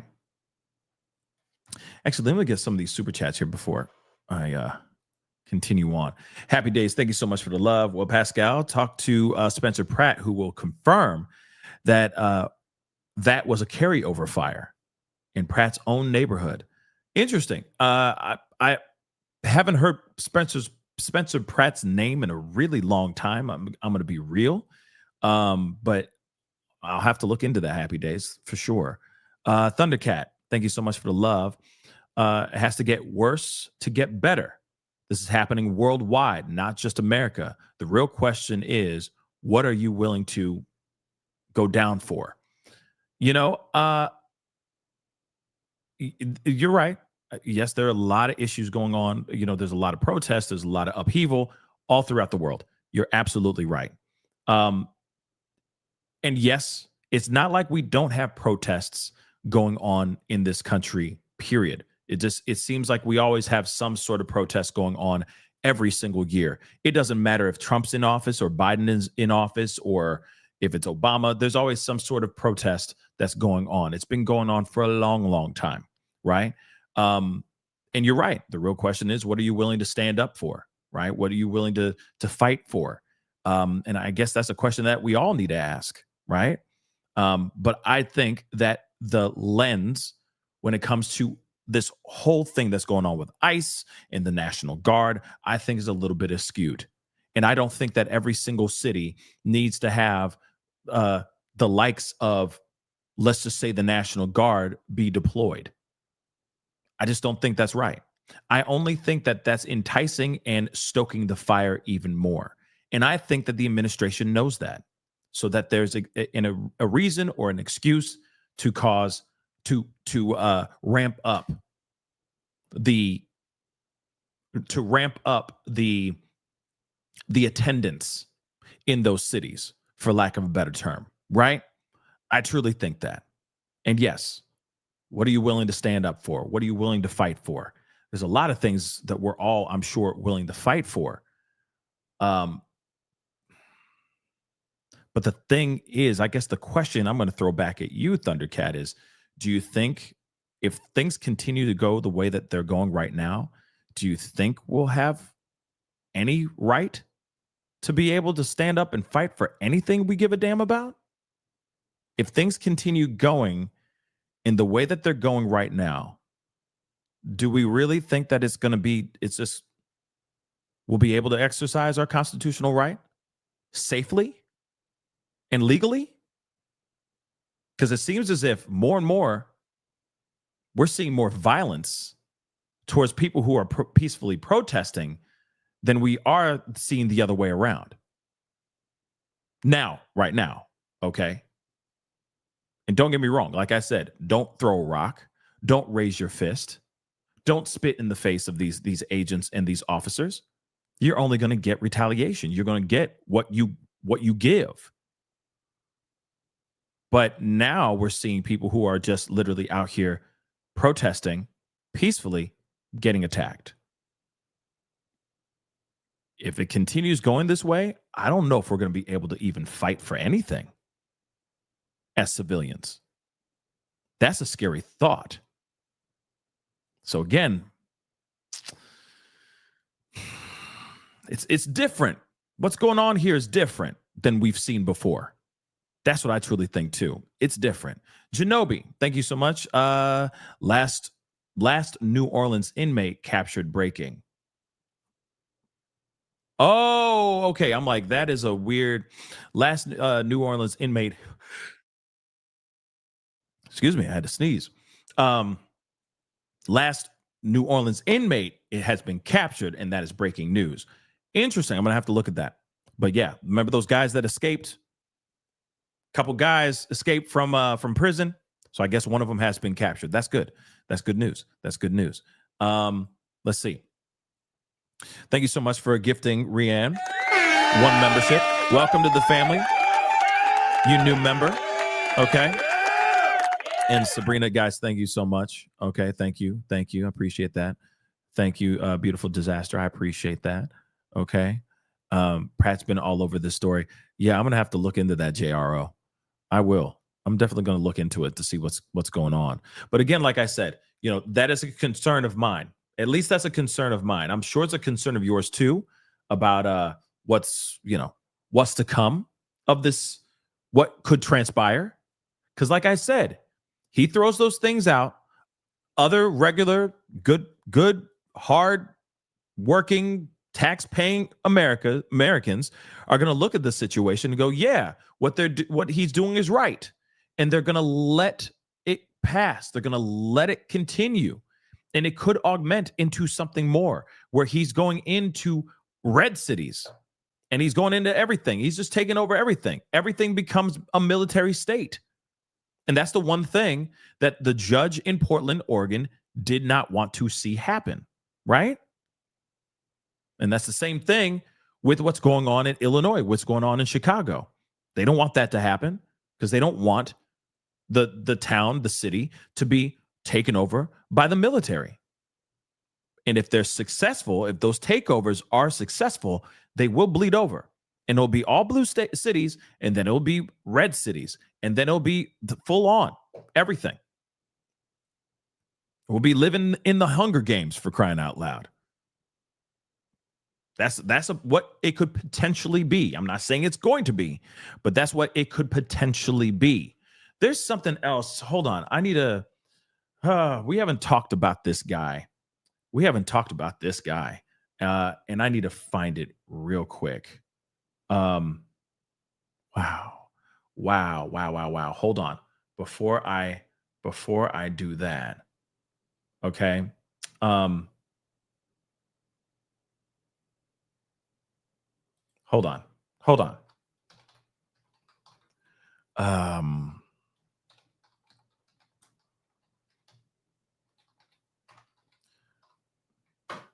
on.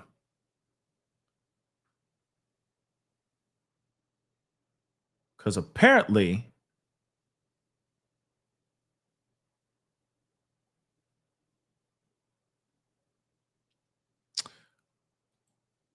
hold on. Sorry, guys. 1 second, please. This is just some breaking news here. Okay. And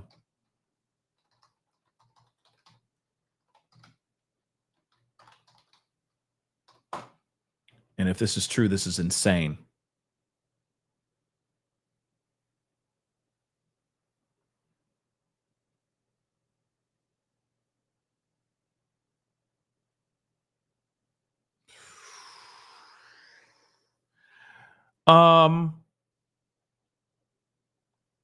There's some reports saying that the National Guard is in Memphis right now. But I'm going to share this. I haven't seen anything showing proof positive of National Guard in Memphis, but they were saying that they were coming to Memphis. Okay. Yeah. So now there's reports being said that National Guard is in Memphis now. Already, y'all. Crazy. So National Guard troops are now outside Chicago and could be in Memphis soon.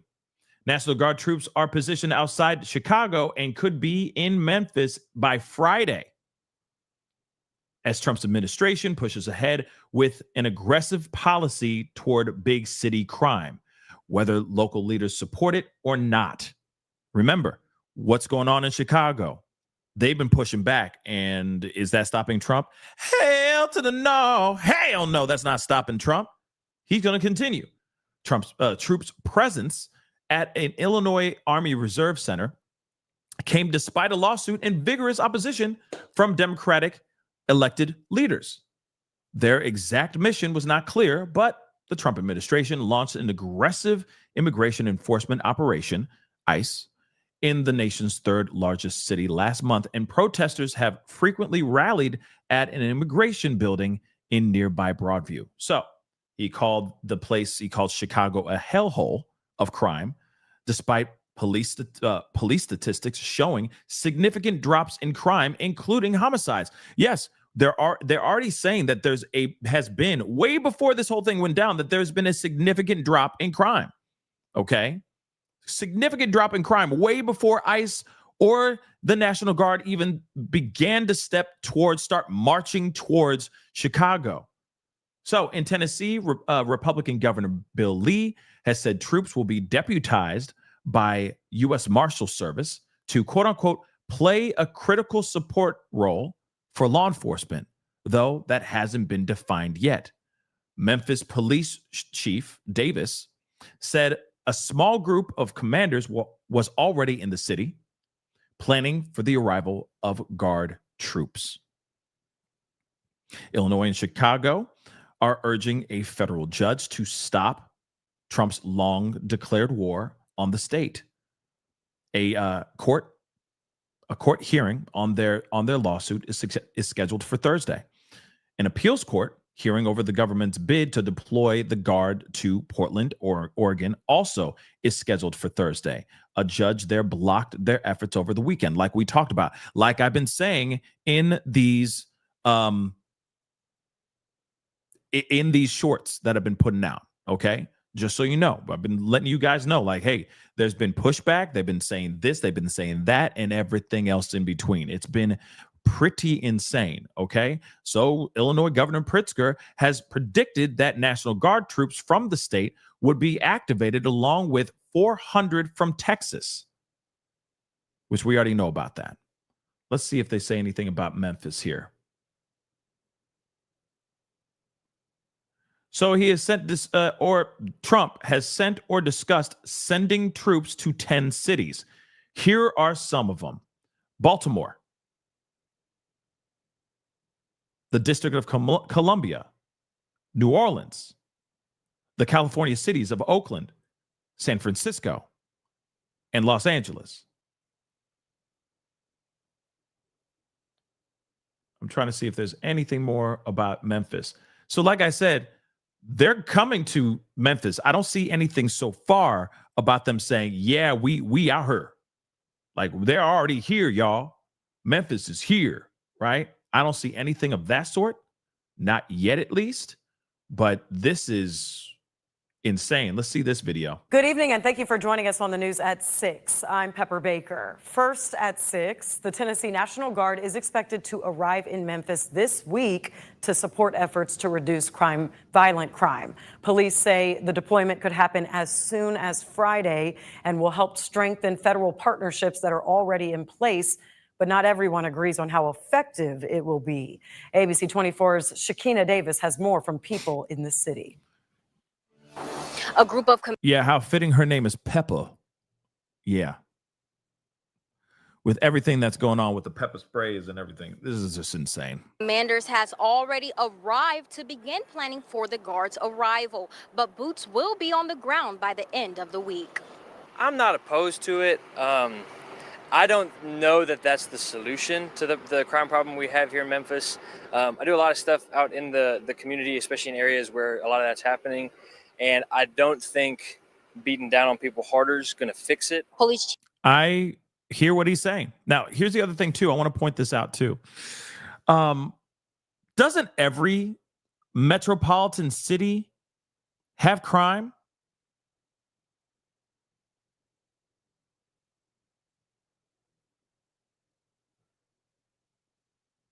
Show me a city that does not have crime. I'm saying a city. I'm not talking about like a little, like, town with only 1,000 people living in it and everybody knows your name. Okay.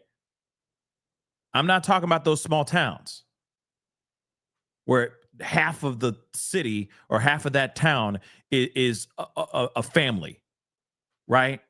Just one big ass family. Okay.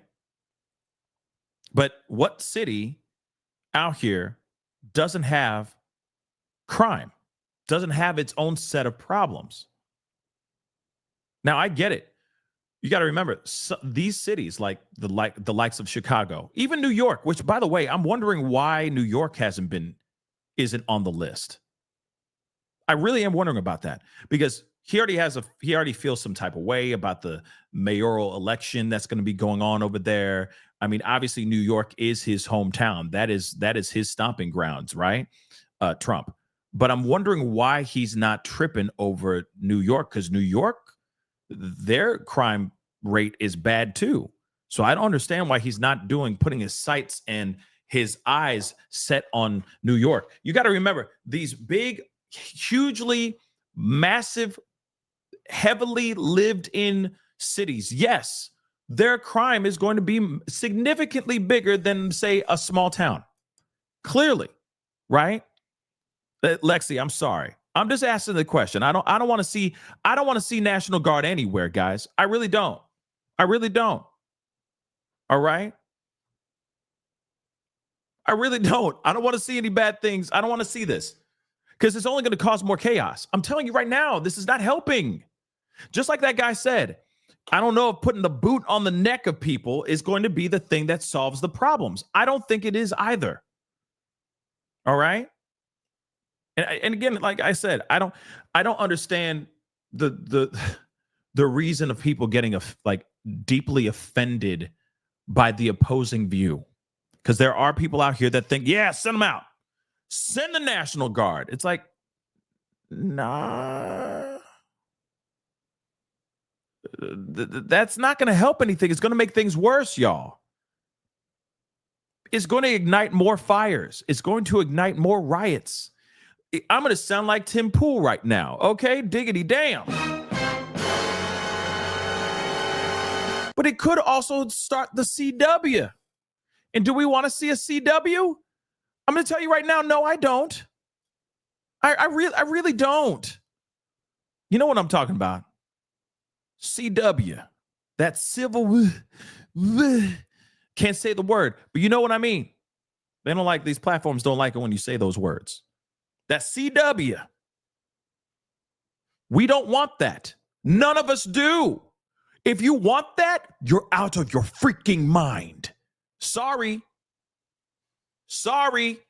but you out your doggone rabbit-ass mind if you want chaos in the streets. If you want a country torn, you're out your mind. And I'm telling you right now, bringing in the NG, them National Guardies, the Guardians of the Nationals, all right, that is not going to solve the problem. This is just going to make it worse. People are going to be, I saw somebody say in the chat, people are going to be ripping up South Side, North Side, all that stuff. I'm telling you right now, they're going to be ripping up everywhere if they come in anywhere. Do you understand? This is bad no matter what. But like I said, heavily metropolitan areas, yes, their crimes are they're high. Okay? You got heavily populated cities where people are living on top of each other. Multiple people living in various economic statuses, living right next to each other and living on top of each other. Of course, crime is going to be big. The thing is that we need to figure out how to stop and push that crime down. What's the answer to that? I don't know. But it's not bringing in the National Guard and putting a neck on the whole entire city. That's not going to be good. You know what it's going to do? It's only going to ignite more issues. Then you're going to have the criminals even more angry, and you're giving the criminals even more an excuse to start running amok and acting a fool out here in these streets. This is when violence starts happening. Vandalism, arson, etc. You name it. All of that stuff going on in every single city at the same mother-loving time. Okay? I'm just being real.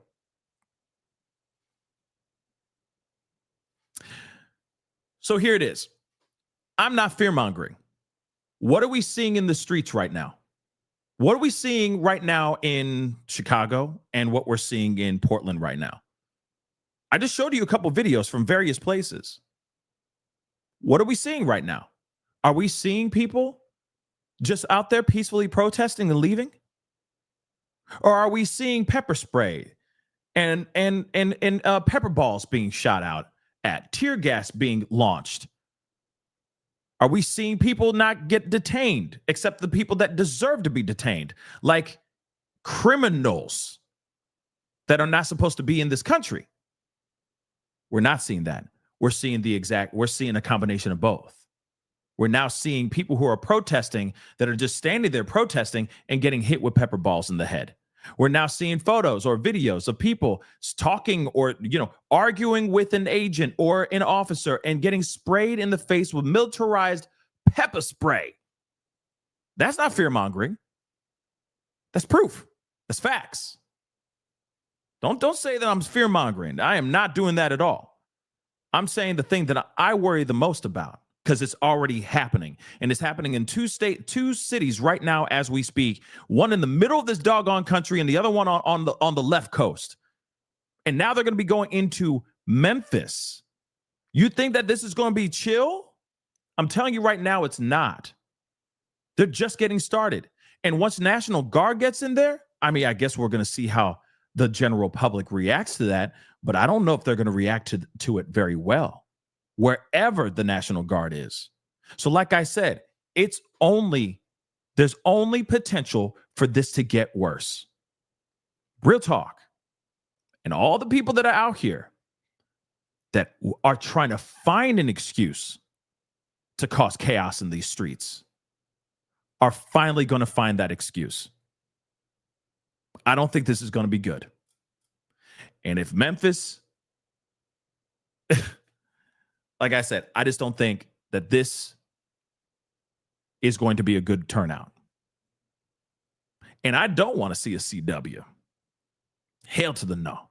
We all got better things to do, like raise our kids, live our lives, and keep it moving. Think about that. The stuff that could potentially happen if this gets worse, and if it expands to 10 cities across the country. It'll be 3 here actually 4 if you think about it, because you got DC. So it'll be 4 if you really think about it. You spread that all out. But now you got 10 all together throughout the country. What do you think that's going to do, not only to the people that live in those cities? What do you think that's going to do to us as a country as a whole? How do you think our economy is going to react to that as well? I'm just saying, let's ask all the hard-hitting questions. Let's ask these questions, because it's potentially coming to that. Again, I'm not here to fearmonger.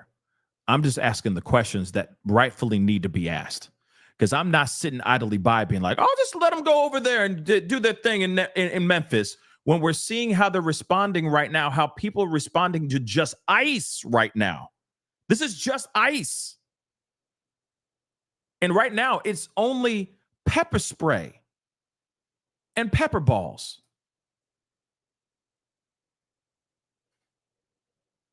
Is National Guard going to show up with that same stuff too?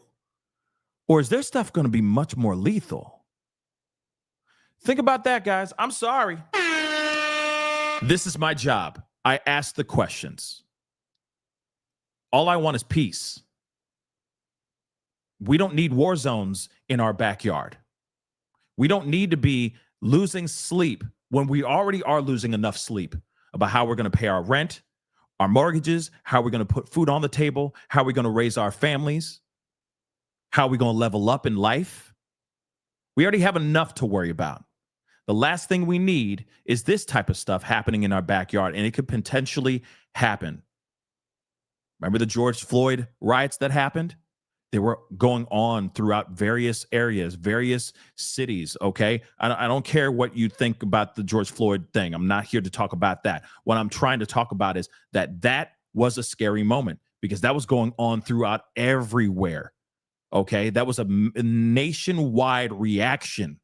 Now imagine if that's happening with the National Guard, ICE, and a whole bunch of people losing their doggone minds at the same damn time. I'm just saying, this is a recipe for disaster rather than rehabilitation.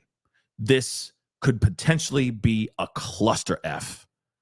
That's all I'm saying. Chief C.J. Davis says the Guard is just one part of a broader plan to bring down crime, and that strategy is already showing results. We have a historic crime reduction in the city of Memphis. The Memphis Police Department started this year with a clear, holistic approach to reducing violent crime, addressing gang activity, and holding the city's most dangerous individuals accountable. Davis says nearly all major crime categories, including homicides, aggravated assaults, and vehicle thefts, are down citywide. That progress includes targeting repeat violent offenders and getting stronger cases to prosecutors. It's our responsibility to make sure that we present cases that don't just shed light on what this incident is, but to also shed light on the person's previous history. What types of incidents have this person been involved in the past? Some of that focus is centered in areas like Fraser and Riley, neighborhoods Davis says remain a top priority. Community members like Curly Dixon says they've already noticed a difference in their neighborhoods and hope the extra help makes it last. It looked like now, everything is slowed down. You don't see any cars out here racing on the highway, or you don't see many paper tags anymore. So I'm kind of glad that they're coming to try to stop some of this mess. But for So there you go. You have another side saying, hey, I'm seeing less chaos in the streets, and I appreciate them being here. And here's the thing. Let me just say this too.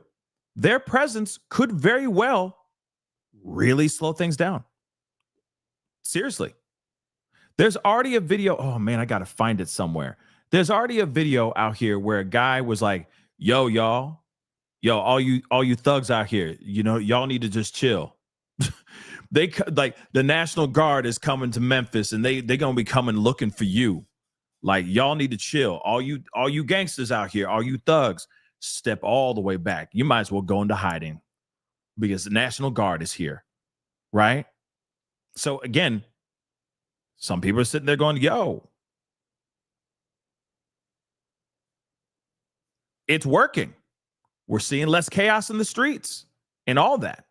Now, if they make their presence and it's just that crime and all that craziness, all the people that are driving around with paper tags and all that stuff suddenly slows down at an absolute like at a zero, then it worked.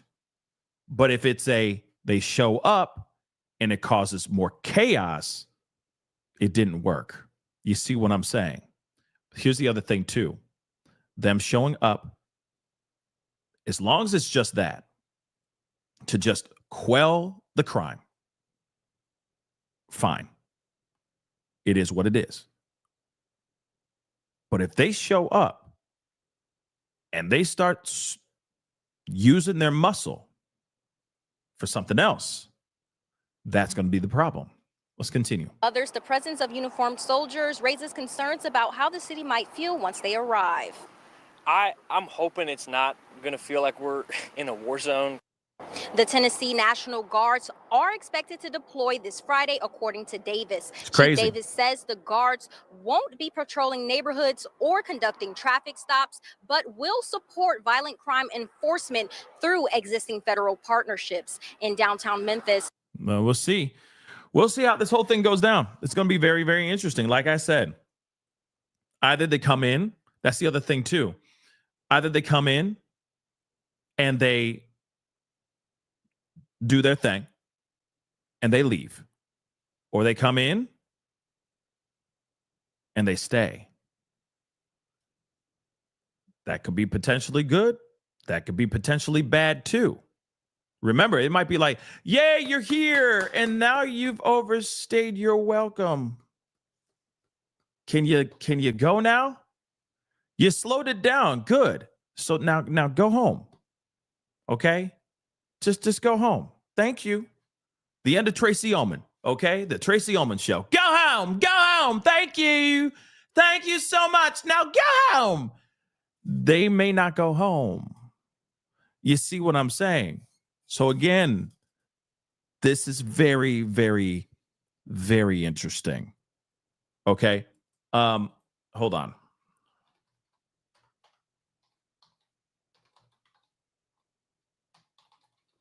And don't worry, I'm going to put a poll up. I want to see what your thoughts are here as well. Hold on. I remember where this was.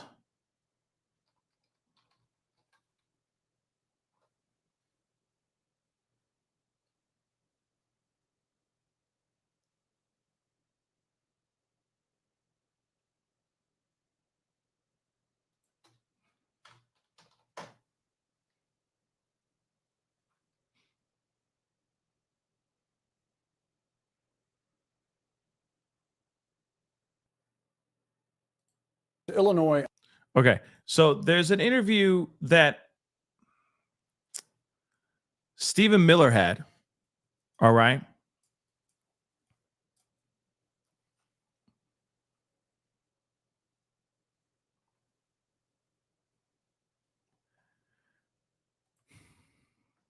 That I want to play a little bit. Okay. Yeah, Tracy Ullman, totally deep cut for sure. But hold on. Let's see. Putting in this poll.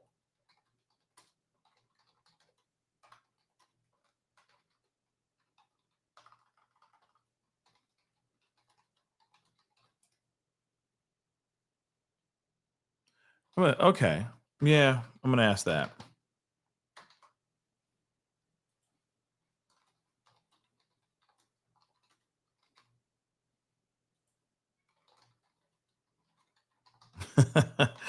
Okay. This is a direct question to you. Okay? To all y'all. Are you down for the National Guard to be in your city? And it's basically yes, send them our way, or nah, we good. All right? Two different choices. Bring them my way, baby. Or nah, we good. We good. Okay? Now don't get me wrong. There are a lot. Okay? There's a lot of crime going on for sure in multiple cities. I just want to make that abundantly clear. All right? I'm not sitting here saying that that I disagree about getting crime to stop. I want crime to stop really bad. Really, really bad. I mean, the more and more I see in my own neck of the woods, I see more and more businesses crumbling. I see more and more places that people used to go to that used to be, big and popping and all that, right? You do everything. It used to be this, like I said, there's spots in certain areas in certain towns where you're like, yeah, that used to be a really amazing place. That area was the spot where, I would go and hang out with the guys and blah, blah, blah. Or this used to be a really great spot downtown with the view of the skyline. It was an amazing place, but not so much anymore. I mean, we see this stuff all the time. We hear that story a lot where the cities have just been overwrought with just crime. People are getting carjacked every day. Cars are getting broken into every 5 seconds. It's really, really bad, right? I agree. Places have been bad. But isn't there something that we can do within our cities or within our states where we don't need National Guard? Do we really need it? Or do we need to be holding our elected officials more accountable for, let's just say, being lazy, possibly, maybe dropping the ball? The mayors of your cities, hey, what's up with that?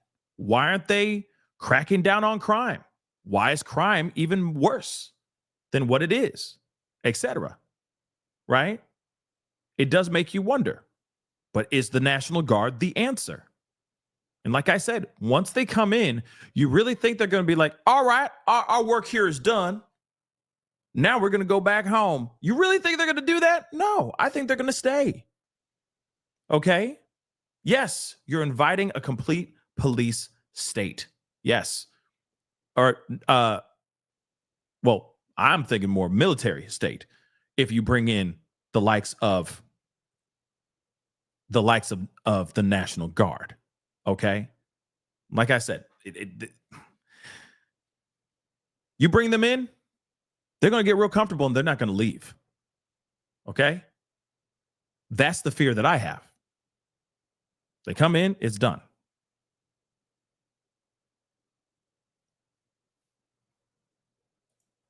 Neon Druid just said, never forget this Kent State 4. I got to look that up. Let me look at that. Hold on. I'll look at that here in a second because I do have a video that I want to share from you. And yes, I know it's from CNN, but there's a reason why. Okay, before everybody loses their mind, oh God, it's CNN. Stephen Miller was in an interview, and I wanted you guys to hear what he had to say about everything that's been going on. He basically calls protesters street terrorists. He literally said that, and that Trump should have plenary power or something like that. I don't remember what he said exactly. Okay, but absolute complete power. All right, and then apparently he glitched. It's very interesting. You just got to see it for yourself. It's creepy. But nonetheless, happy days. Let me see this. Thank you for giving a broad perspective about without agendas. That's part of being a true journalist. Oh, thank you so much.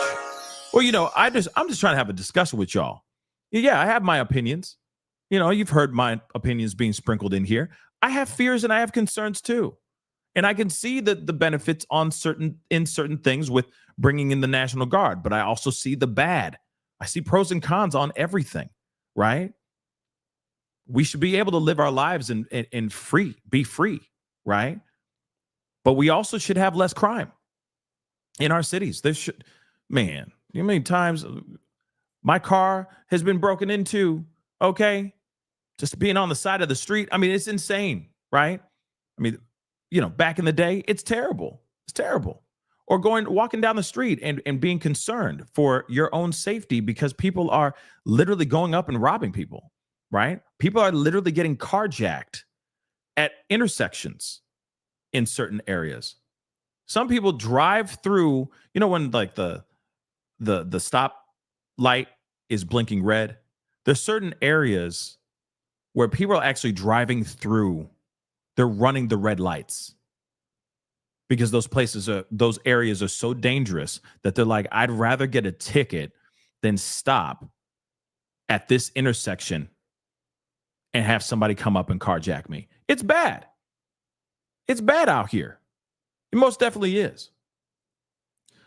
But is the National Guard the solution?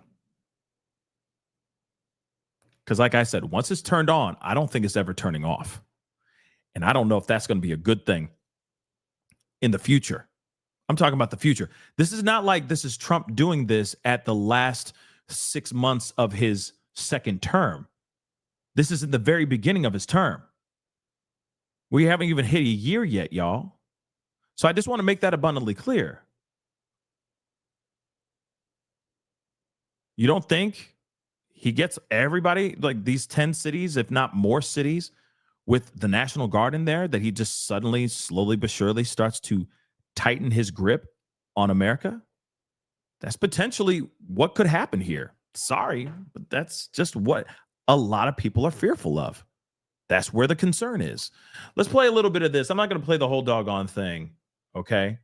But I just want you to hear Dr. Evil. And the city of Chicago are filing a lawsuit against the Trump administration over deployments of National Guard troops. Joining us now to comment, White House Deputy Chief of Staff for Policy, Stephen Miller. My question was whether the administration still plans to abide by that judge's order restricting any National Guard troops from being sent to Oregon. Well, the administration will abide by the ruling insofar as it affects the covered parties. But there are also many other options the president has to deploy federal resources and assets under the U.S. military to Portland. But I was making the point that under federal law, Section Title 10 of the U.S. Code, the president has the authority anytime he believes federal resources are insufficient to federalize the National Guard to carry out a mission necessary for public safety. So it's important to understand that in Portland, ICE officers have been subjected to over 100 nights of terrorist assault, doxing, murder threats, violent attack, and every other means imaginable to try to overturn the results of the last election through violence. The most important point I want to make today is that the number 1 and 2 items in the GOP platform in 2024 were to turn back the border invasion and carry out the largest deportation program in American history. Since Inauguration Day, there's been an orchestrated campaign of terrorism and violence against ICE officers. Of course, we saw the recent sniper attack against ICE officers. They're publishing their families' photos online. They're threatening them with murder. They're threatening them with death. And they're physically attacking them in the street each and every day. And yet, shamefully, the mayor and governor in Portland and Oregon have refused to render aid, leaving ICE officers to street fight every single night against these terrorists. You make the claim of terrorist assaults and violence attack over 100 nights, and yet the judge overseeing this case says that that's untethered from reality. And local officials on the ground say that Trump's assertion of what's happening is in Portland, that it's war-ravaged and burning to the ground, is far from true. I looked at the police data, and police have made something like 70 total arrests since June. And there are no reports of buildings being burned to the ground. The White House cited a guillotine being rolled out as like a public display of rebellion, but there isn't actually a threat that these demonstrators are going to overthrow the government. Are you concerned that that response weakens your legal argument? No, they are actually, as we speak, trying to overthrow the core law enforcement function of the federal government. Of course, this is, I think, where we're talking past each other. When ICE officers have to street battle against Antifa, hand-to-hand combat every night to come and go from their building, when they try to exit in a vehicle, when they are swarmed and surrounded and they try to tip the vehicle over, when people bring weapons to an ICE facility to try to engage in direct violent assault against ICE officers, what is the purpose? It is to prevent immigration and customs enforcement from carrying out the mission the American people elected them to do. You make the case that these... You know, one thing I want to say, though, like, I'm gonna be real. When it comes to, like, I would literally challenge, because I get it. People are feeling some type of way on the opposing side about ICE being in their cities. Then I would challenge the people that are out there protesting. You have every right to protest, but here it is. Do it from a distance. Just challenge that for a second and just see if the rhetoric stays the exact same. I'm just saying, like, if he's sitting there going, oh yeah, we're having a street fight in the middle of the streets. Our ICE agents are having to street fight Dr. Evil. $1 billion. You know what I'm saying? Like, again, I'm wondering, maybe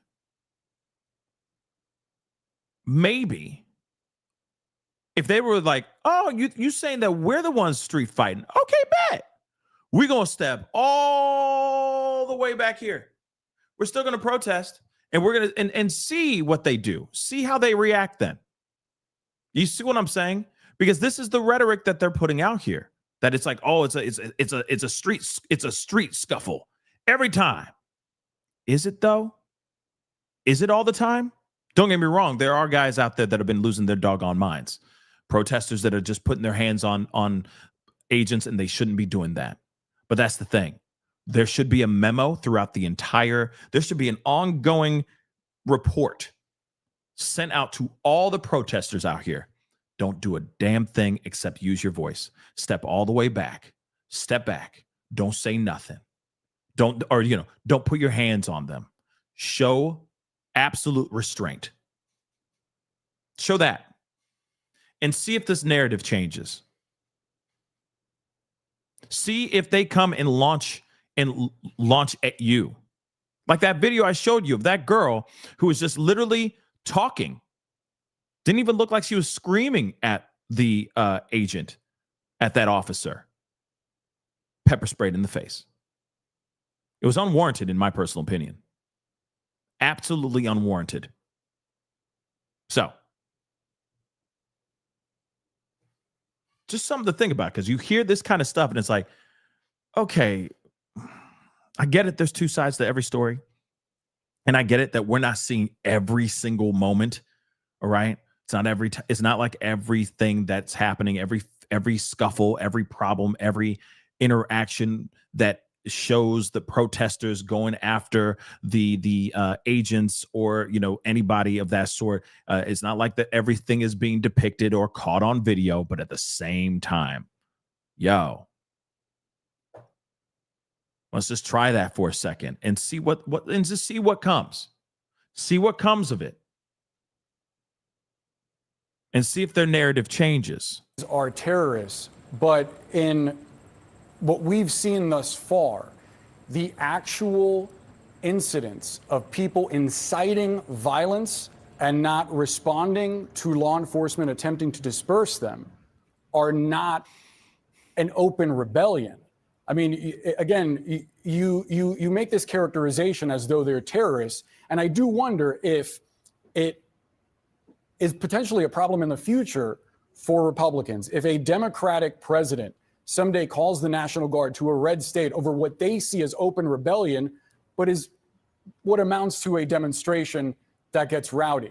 I mean, is that not a and fear they're of posting yours? pictures of their kids because it's a demonstration, and they have a sniper on top of a building firing a high caliber rifle at a nice facility because it's a demonstration, and they are engaged in vehicle ramming But the attacks, National Guard coordinated isn't ramming being sent to attacks Texas. because it's a The National Guard demonstration. isn't being sent to Dallas where that sniper was. Because the Dallas. Thank you. I'm saying, like, where's the pushback, right? I appreciate this anchor, okay, this news anchor asking that question.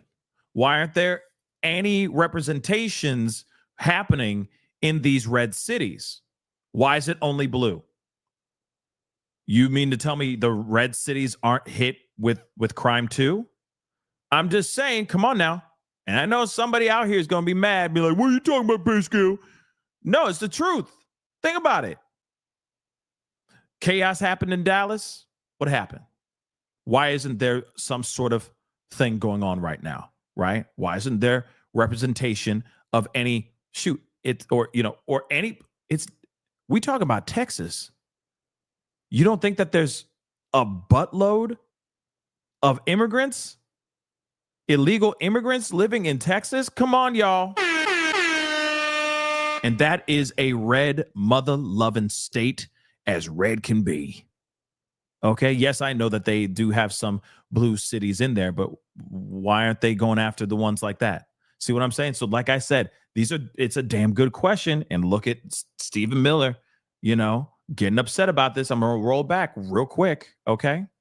Because it's a demonstration, and they have a sniper on top of a building firing a high caliber rifle at a nice facility because it's a demonstration, and they are engaged in vehicle ramming But the attacks, National Guard isn't coordinated being ramming sent to attacks Texas. because it's a The National Guard demonstration. isn't being sent to Dallas where that sniper was. Because the Dallas Police Department and the governor of Texas, well, you walked right into that one, have responded to every call for assistance and help. They gave a stand-down order in Chicago, and they gave a stand-down order in Portland. Do you realize that there's 11,000 federal law enforcement officers in Oregon? That's larger than the size of the FBI. Local and state police are resourced to deal with this kind of riotous assembly, but they have refused. They've been given a stand-down order. So they've we arrested need some to use 70 National people Guard and since federal June. troops They've been to arresting fill in folks that on the breach. ground. They've been arresting folks on the ground. They refute haven't what you're touched- saying outright. We literally have the 911 audio of the stand-down order in Chicago, and we have documented inside of DHS every single unresponded to 911 call over the recent weeks and months. Do you have evidence that this campaign is coordinated? Are you planning charges on anyone who is actually coordinating said campaign? Yes. So since the Joint Terrorism Task Force has gotten involved, we found that there are common funding, that there is common financing, that there are meeting points, that it's what you're carefully describing as orchestrated, actual that it's carefully terrorism. integrated. Yes. And you are This going is- to charge this is someone the- with terrorism. Well, so I would like to. I bet you would Congress like needs to, but that doesn't straighten the mean you're laws. going to. Are you? No. What I'm saying to you is the Congress has statutes on seditious conspiracy, on insurrection, on impeding federal law enforcement. The domestic terrorism statute in Congress obviously needs to be strengthened for domestic terrorism in Congress. We have foreign terrorism charges. We have an entire patchwork of federal laws. To the extent that there are charges that apply, we will charge them in every single case. You have impeding law enforcement, you have seditious conspiracy, you have a conspiracy to deprive of rights, you have assault against law enforcement officers. But all of this meets the hallmark, textbook definitions of domestic terrorism. Boris, I just want you, just for a moment, to step back and think about what we're talking about here. President Trump ran and won a campaign on turning back the border invasion. You've said You that have the mayor several of times, Chicago Stephen. We have a limited declaring amount of time, so and let I'll me keep ask saying you. it. Let And me he ask you about the declared governor of Illinois. Hold on. So, hold on. Let me roll that back just a tiny bit. Because I don't see this as domestic terrors.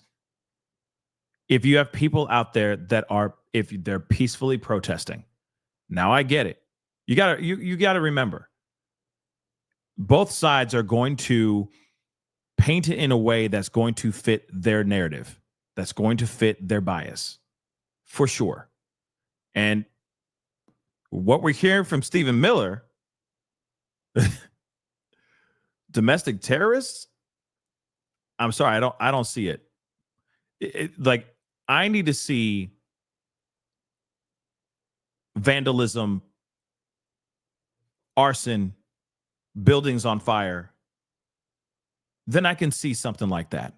But if you got people that are out there just protesting, and some people get detained for getting too close to an agent or something like that, that's not domestic terrorism. Those are people who are exacting their First Amendment right and saying what they're saying. Now, if they put their hands on somebody, damn right, arrest them. They shouldn't be putting their hands on anybody. But it is a strong statement out here to say that the people that are protesting and using their First Amendment right, okay, their constitutional right in the first place, and calling them terrorists for that, that's unruly, y'all. But all of this meets the hallmark, textbook definitions of domestic terrorism. Boris, I just want you, just for a moment, to step back and think about what we're talking about here. President Trump ran and won a campaign on turning back the border invasion. You've said you that have the mayor several of times, Chicago. Stephen. We have a limited amount of time, so let me ask you. Let me ask you about the governor of Illinois. He declared a no-go zone. He declared a no-go zone for ICE. We are set to hear How is that not in insurrection? Stephen, Is that insurrection, y'all? I'll ask you guys that. Let me ask you guys that. Do you consider that insurrection, that the governor is trying at least to block ICE and the National Guard in Chicago? Do you consider that insurrection? Yes or no? It's a simple thing. Yes or no? Set to hear from J.B. Pritzker in just moments. He says that you're attempting to inflame tensions and create a war zone. He also says that you are profiling, that you're targeting black and brown people, even those who turn out to be here legally.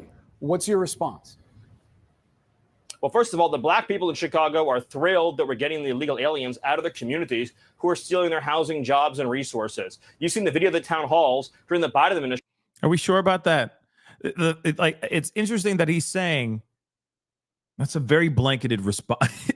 All black people are happy about them, these these illegal migrants getting out of here. They're taking all the black people's jobs. Wow. Where black citizens who are natives of Chicago were begging to have the illegals taken out of their country. What they've done is they've created a system of law in Chicago, in Illinois, where illegal aliens have far more rights than American citizens. If an American citizen, for example, commits a crime of sexual predation against a child, they'll cooperate with the FBI. If an illegal alien commits a crime of sexual predation against a child, that illegal alien will be shielded in an ICE no-go zone. I ask you the question, what is the right term to describe a local official declaring a no-go zone for ICE? Would you tolerate it for FBI, ATF, DEA? No, you would not. But there's an effort to delegitimize the core function of the federal government of enforcing our immigration laws and our sovereignty. It is domestic terrorism, it is insurrection, and no amount of insane hyperventilating lies from Pritzker or Johnson or any other Democratic official will change our minds on that. ICE officers should not have to live in fear and violence to do their jobs, period. So on the substance of the question, is it the case that, as Pritzker frames it, you are profiling brown people, that this immigration crackdown is designed to go after people of color? It's such a, oh, what a dumb question. The illegal aliens who are here are. Jesus Christ. Oh, wow. Wow. Stephen Miller, everybody. Stephen Miller. But hey, listen, what he's saying right here, Stephen Miller, this is very much, I'm sorry, but this is very much the vibe of the administration. Let's not forget that. This is very much how the vibe is of the administration right now. We've seen it. And don't get upset, because that's the truth. We've seen it come from Trump's mouth himself, your fake news. Oh, I don't like you. Oh, that was a dumb question. That was an idiotic thing, blah, blah, blah. It's the vibe. It is the vibe. I've said it before, and I'll say it again. That is the vibe of this administration. Okay. Unfortunately, that's how it is. And it's very condescending. It's very, they like to punch down. And again, it's not very Christian now, is it? Just saying. Taking jobs away from blacks. They're taking jobs away from whites. They're taking jobs away from Latinos. They're taking their health benefits away. They're taking their school slots away. And of course, in many cases, they're committing heinous crimes. We cannot have a system of law in this country that privileges illegal aliens over American citizens. And that's what they're doing. You know it, and I know it. Okay. So here's the thing. Okay. Here's the other thing. All right. It is, I'll say this too. That vibe is now bleeding into the Democrat side too. Now we're getting them to be, they're starting to be that way too. They're starting to fight fire with fire, which of course does not help. That same vibe that we're getting from the administration is the same vibe that we're getting on both sides of the fence now. But it's always been on the right for a while. And now it's starting to bleed into the blue. Okay. Let me just be real. That is very true. It is starting to bleed over into the blue for sure. But now he tailored what he said in the beginning. Now he's like, hey, this is taking away from everything, you know, black people's jobs, white people's jobs, etc. Right? Yep. Newsom is doing it. Newsom is definitely doing it. And now that is the vibe that we're seeing, right? But back into what Stephen Miller is saying. He's like, oh yeah, it's taking black people. It's, you know, they're taking black people's jobs. It's taking white people's jobs. But now you're just talking about brown people being here. You're not talking about illegal criminals, right? There's a massive difference here. Massive difference. You're just saying brown people. This is a very blanketed response here, when he should be fine-tuning what he's saying. But that's not how they're doing it when it comes to these raids. They're not fine-tuning things. It's just with blunt force. It's a sledgehammer rather than using a freaking samurai sword. You see what I'm saying? Whoops. Can you just unequivocally state that the immigration policy... I said it's a dumb question. Okay. Well, I appreciate that. But and it's a dumb question. So no, this policy is not designed. I thought when I said it was a dumb question, it meant no. Well, I just want to be clear and precise. I appreciate you trying to qualify my questions, but nevertheless, I think it's a fair one that a lot of people have. So I wish some of these anchors would just be like, no, you're dumb, dumbass. I'm going into the next question. If you can't answer that, then done. I'm done with that question. Thank you for saying it's dumb, but you dumb too, you dumb looking. You know what I mean? Like, I would pay to see one of these anchors actually respond the way that they really want to respond, instead of being just so, you know what I'm saying, kind and sweet and, you know, cuddly. F that. Man, you dumb too. Oh, that was a stupid question? Well, you look stupid with your stupid tie. You know what I mean? Something, right? Full answer is no. That is a lie, and it's a dumb question. But you said something else, speaking to the premise of one of your questions. You said, well, aren't we provoking? Illinois governor says we're provoking actions that are unlawful. Why would the mere presence, just think about this for a second. If I put federal law enforcement and National Guard into a nice, sleepy southern town, is anyone going to riot? Is anyone going to try to shoot them in the face?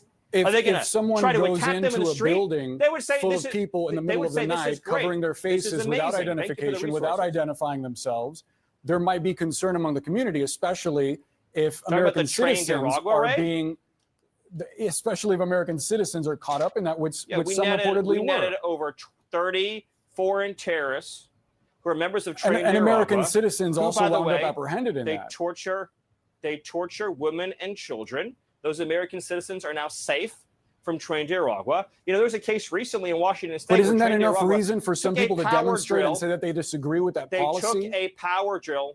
Isn't it enough for some people? Well, by the way, hey, Stephen, first of all, let me finish the story. TDA took a power drill and drilled a hole through a woman's hand. Understood. Through her hand. We have to leave the conversation there because we're short on time. But nevertheless, we do appreciate you making the time for us. and coming on CNN and sharing your point of view.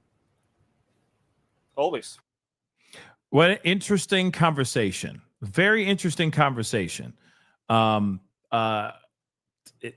Just very, very interesting. Let me show you the clip that was. Thank you so much.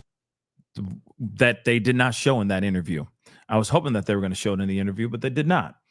This is him talking about plenary authority, how Trump should have or has plenary authority, which means basically absolute power, right? And then suddenly it's like there was a glitch or something weird happens, but it's weird. Take a look. Thank you so much for joining us, by the way. You've called the district judge's ruling blocking the deployment of National Guard in Oregon legal insurrection. Does the administration still plan to abide by that ruling? Well, the administration filed an appeal this morning with the Ninth Circuit. I would note the administration won an identical case in the Ninth Circuit just a few months ago with respect to the federalizing of the California National Guard. Under Title 10 of the U.S. Code, the president has plenary authority. Stephen?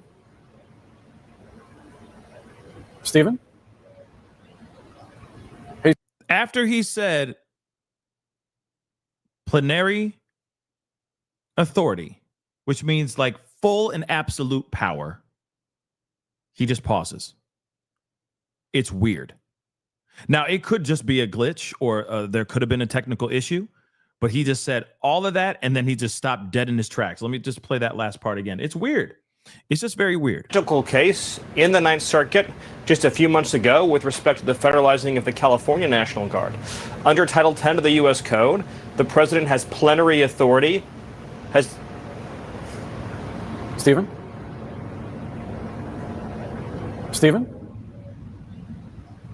Hey, Stephen, can you hear me? It seemed, Stephen, I apologize. It seems like we're having a technical. Weird, right? Plenary. And I said plenary is plenary. Sorry. Plenary authority, or at least that's how he says it, right? Plenary authority, which means basically full and absolute power. But then as soon as he said that, he just stops. Yeah, and there was no glitch. There was no like technical glitch where he's like paused. He's moving back and forth. He's looking around. And he stops dead in his tracks. Hold on. Guard. Under Title 10 of the U.S. Code, one more time. The president has plenary authority. That's weird. Now, the only other thing I can think of is if there was a producer that was actually talking in his ear, because he's got this IFB kind of thing in his ear. So, you know, he's tapped into producers and you know, audio engineers and all that. So maybe somebody said something, okay, to him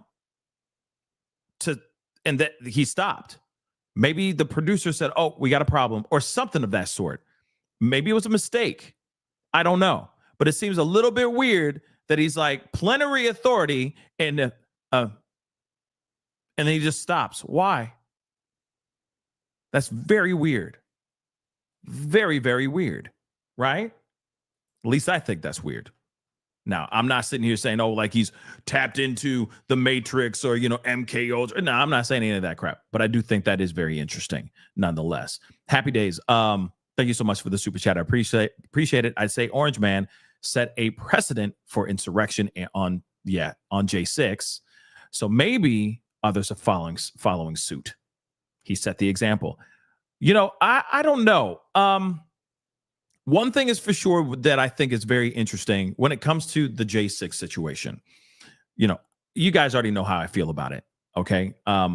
All conspiracy theories and thoughts of it aside, I still feel how I feel about it. I don't think any type of reaction in that type of way is warranted or right. I don't care if it's for you think that, you know, something was taken from you as far as like the presidency.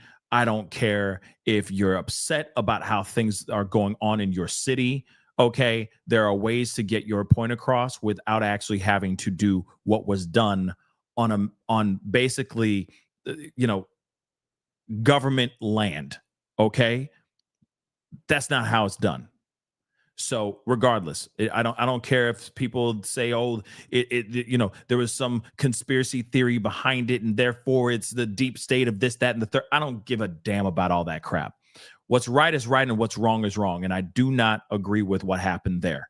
I don't think violence is ever the answer. And you can sit there and say that there wasn't violence in that situation, yet people did lose their lives in that situation. And there were people that were viciously hurt in that situation as well. So again, like I said, violence should never be the answer to situations like that, period, point blank. So you can miss me with the nonsense of the conspiracy theories. I still don't think it's right that these people were pardoned, that he did a blanketed pardoning for all of these particular people, because a lot of those people in there were very volatile and very violent as well. And I would say the same doggone thing for any person that's out here vandalizing, causing mayhem, starting fires, and doing all those things as well. If you're running around here starting fires and putting your hands on people and hurting people and bringing violence to the streets that should be peaceful and safe, I got a problem with you too. So again, like I said, I have that zero tolerance approach when it comes to the violent part. Doesn't matter if I agree with you or not. Don't put your hands on people.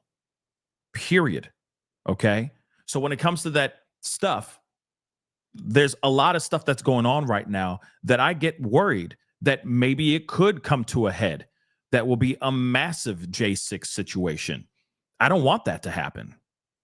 Like a massive reaction, a massive turnout like the J6 situation. Again, I already know there's a lot of people that have a certain bias or see that situation in a certain way, that one's okay. But the other stuff that's going on out here in these streets, those are deplorable. Those are wrong. All of it's wrong. All of it. There should not be a reason for any law enforcement or ICE or National Guard to be putting out militarized pepper spray on civilians, on protesters. And protesters should not be getting detained for using their voice or because that they're running around and getting violent. That should not be happening. Real talk. That should not be happening. But unfortunately, we're seeing these things. And then we're seeing that stuff instead of seeing what the cause is. And that's the problem. For example, J6. We'll talk about J6 for a hot minute. The stuff that was going on over there. What was the real reason why there was all that chaos out there? And I'm sure everybody knows about it and knows what the reason why there were a reaction in that way on J6. But at the same time, isn't it lost in the sauce within all the craziness that we saw?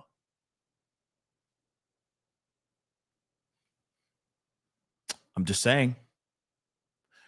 We start to forget what we're actually there for or what is actually happening because all we're seeing is violence and flames and graffiti and all that stuff. That's what's so sad about that. Period. None of these things should be happening in the way that they have been happening. J6 should have just been people outside protesting, and that's it. Peacefully. That's it. Outside. Protesting peacefully. Same thing that we're seeing in Chicago and Portland, and potentially now we might be seeing that in Memphis. We should be seeing them peacefully protesting without incident. You see what I'm saying? That's what we need to see. And that's what we need to start to continue to see. We start putting our hands on agents. You're going to get the FAFO. F around and find out. Don't do that. Peacefully protest. Don't be mean out here. Don't be vicious. Don't be violent. Don't incite the violence. Peacefully protest. Like I said, there should be zero tolerance on this stuff. Zero. Okay? But unfortunately, there are going to be some agitators out there. But those agitators, unfortunately, should not represent all protesters out there in these streets. There are going to be agitators. Some people are just dumb. Some people are buttholes. Yes, indeed. Some people are buttholes. Okay? And those people need to be brought to justice. That's what I think. Get exactly what they deserve. Because they shouldn't be doing anything, putting their hands on anybody, starting fires or vandalizing anything or breaking windows or anything of that sort. There should be zero tolerance on that. But that shouldn't automatically be blanketing on top of all the people that are out there just protesting. Like I said, there's going to be agitators, but not all of them are domestic terrorists. That's just crazy. And when you have that kind of rhetoric out there, that could be a recipe for some very dangerous things. Yes, guys, keep your hands to your doggone selves. Leave the lighter at home. All right.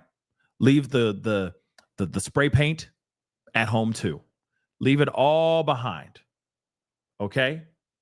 Does not make your situation any better. Here's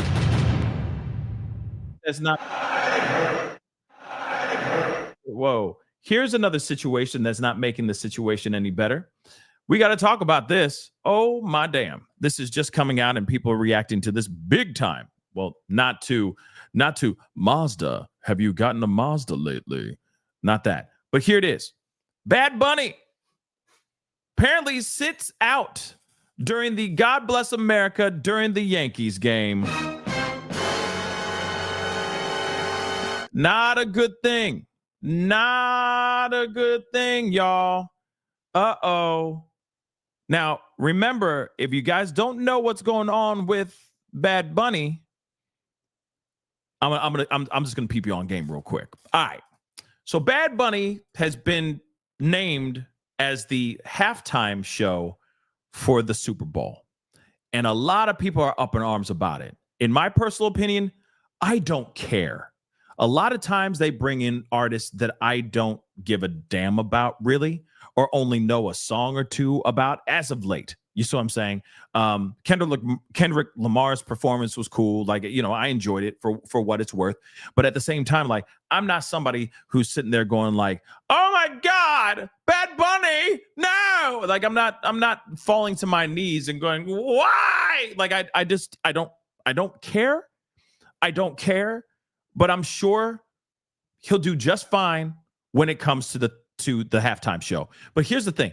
All eyes are on Bad Bunny big time right now because people are feeling mad about it. Okay. Apparently he is not a Trump supporter. And obviously he has some feelings about ICE and about all that. Okay. And he's made it very abundantly clear about how he feels. Now, there's the opposing side, the naysayers, the people that are not happy with Bad Bunny doing his thing, okay, on this halftime show, have brought up old videos of him in women's clothing and all that stuff. And they're like, you want him at the halftime show? How dare you? But my argument is this: we've seen plenty of other artists that have been controversial perform at the halftime show at the Super Bowl. We've seen plenty. Okay. And they're all controversial to a certain extent. All right. Give them 5 minutes of fame and then somebody going to do something controversial to a certain extent. Okay. Or that's going to turn heads. Bad Bunny is no different than any of these other artists that have been out here. One of the real reasons why people are upset about this as well is that 99.9% of his music's going to be in Espanol. All right. Ay caramba. Ay Dios mío. A lot of people are going to be very upset about that because they're going to be like, why can't he speak American? He needs to be speaking American. If you're going to be in America, well, here's the thing. He's from Puerto Rico and he is American citizen. He is an American citizen. Whether you like it or not, he's from Puerto Rico. So now everybody and their mama is watching every single thing he does. And he does speak American. He does speak English. Okay. all jokes aside, he does speak English. Does he speak it well? Well, no, but he does speak American. Okay, at least that. Okay, but here's the thing. People are very upset about him performing at the halftime show because they don't think he's American enough for this halftime show. We've also heard that Kristi Noem, the director of the Homeland Security, has even said, "Oh yeah, he's worried about ICE being there during his performance." Well, guess what? We're gonna be right there, buddy. Suited and booted, buddy. Get ready for it. Your mind's about to be blown, buddy, because ICE is gonna be there, buddy. Because that's one thing that he's concerned about, that he's going to be performing, and the people that want to really listen to his music are going to be at the Super Bowl. I'm telling you right now, 99.9% of the people that actually want to see him perform at the Super Bowl live, they, I'm sure, can't even afford the mother-loving ticket.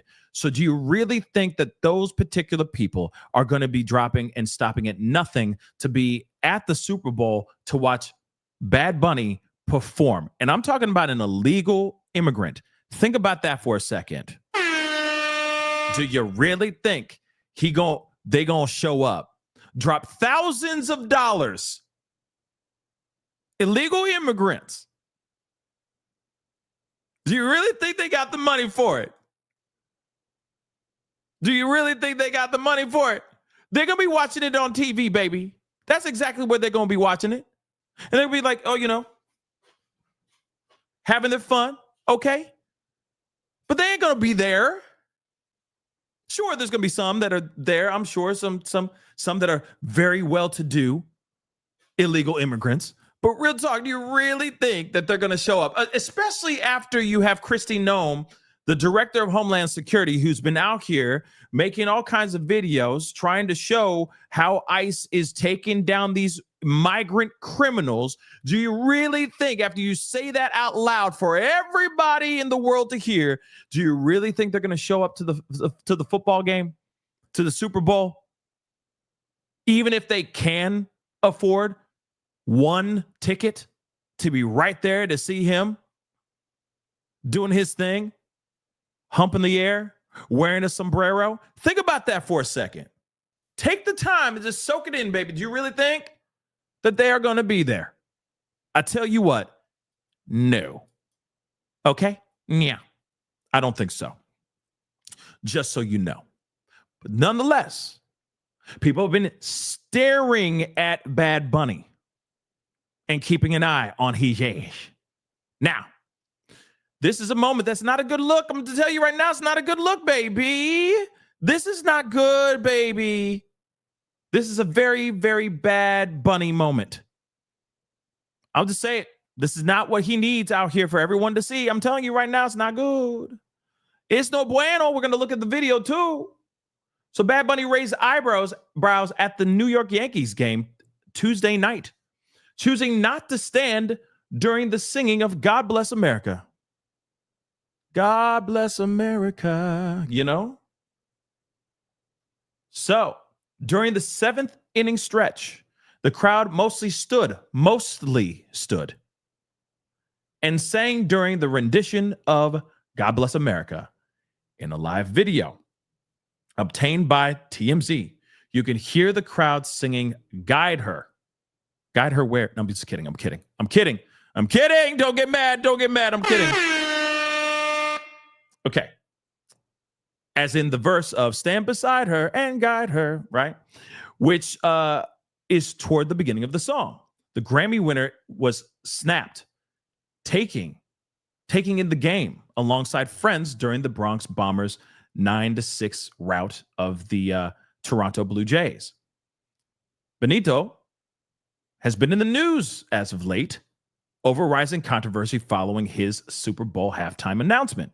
The controversy centers about his criticism of ICE and the fact he doesn't sing in English. Like he said, you have 4 months to learn how to speak Spanish, right? That's what he said at his SNL appearance this past Saturday. President Trump played dumb during an interview with Newsmax Greg Kelly, quipping, "I've never heard of him. I don't know who he is, but you clearly know who he is, right? House Speaker Mike Johnson suggested Lee Greenwald would have been a better pick for the halftime show. Okay, hold on. Is it the same Lee Greenwood I think he's talking about? Oh, dear God.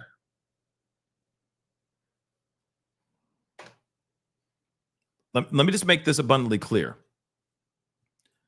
He trying to be funny. Let me just repeat what he said again one more time. Mike Johnson suggested Lee Greenwood would be a better pick for the halftime show. You have an 82-year-old man. Song, proud to be an American, because at least I know I'm free. That guy. I was like, I need to make sure I'm not like cracked out. Oh, it definitely would not be Bruce Springsteen, because we already know where he leans, and they would not mention Bruce Springsteen because Bruce Springsteen is not red. Okay. It would have to be something else. Okay. It would have to be someone super red, maybe a Morgan Wallen or something like that. But that's another conversation in itself. So proud to be an American. They would just sing that song a million times over. How many Lee Greenwood songs I don't know any other Lee Greenwood song. No disrespect. I just don't listen to that man's music. But Mike Johnson said that would be a better pick for the halftime show. I bet he has that song playing in the background when he's making love. I'm sorry. Proud to be an American. You know what I'm saying? He's doing the body roll and everything, just getting it in. Okay? I don't understand how that is, how Lee Greenwood is the best pick. Okay, it's the halftime show. It's the halftime show. Okay? But let's take a look at this. Diggity damn.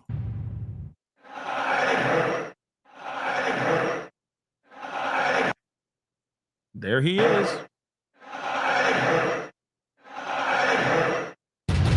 Okay, so you see him sitting there, and now, of course, people are going to react to that big time. I'm going to tell you right now, okay?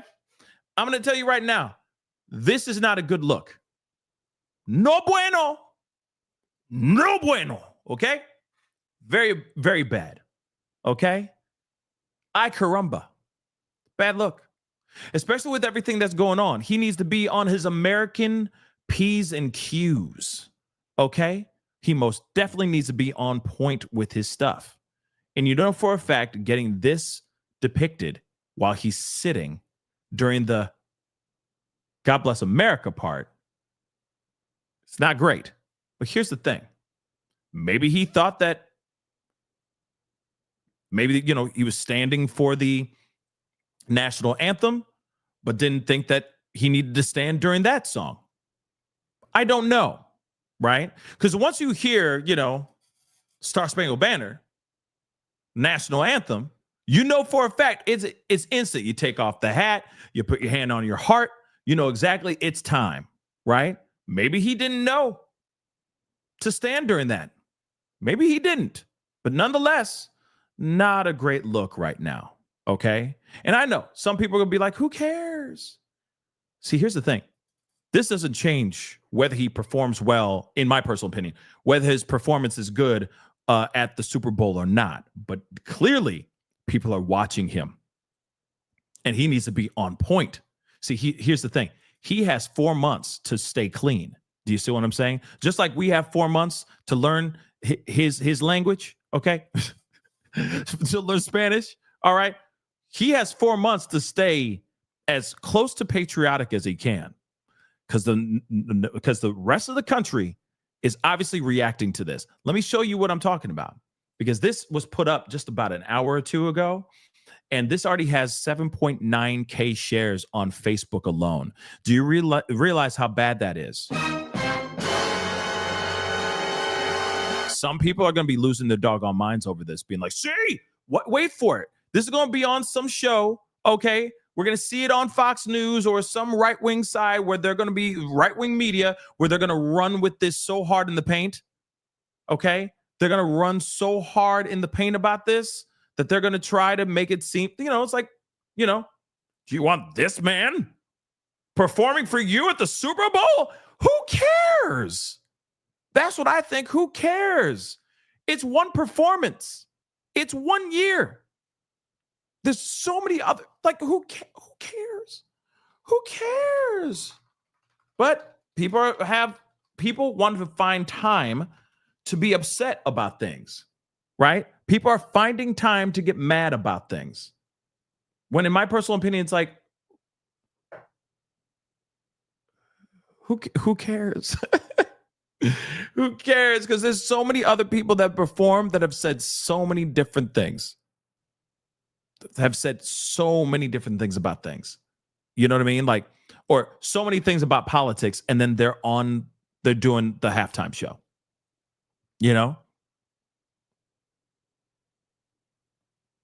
Who cares?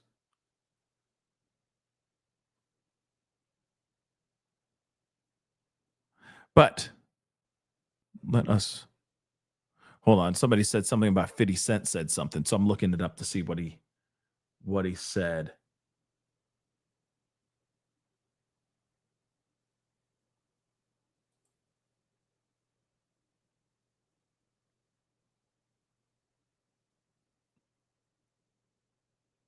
Oh, wow. So apparently 50 Cent said something about said that the demand of English for American viewers, basically saying you have 4 months to learn English, right? He says, last I checked, music's supposed to bring people together, not make us download Rosetta Stone. That's funny, okay? But people are sharing this.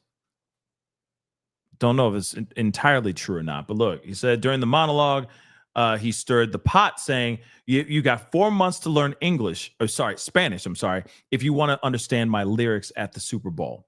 Fans were already beefing in the comments when 50 Cent came swinging out of nowhere like it's 2003 again. At first, he tried to keep it chill.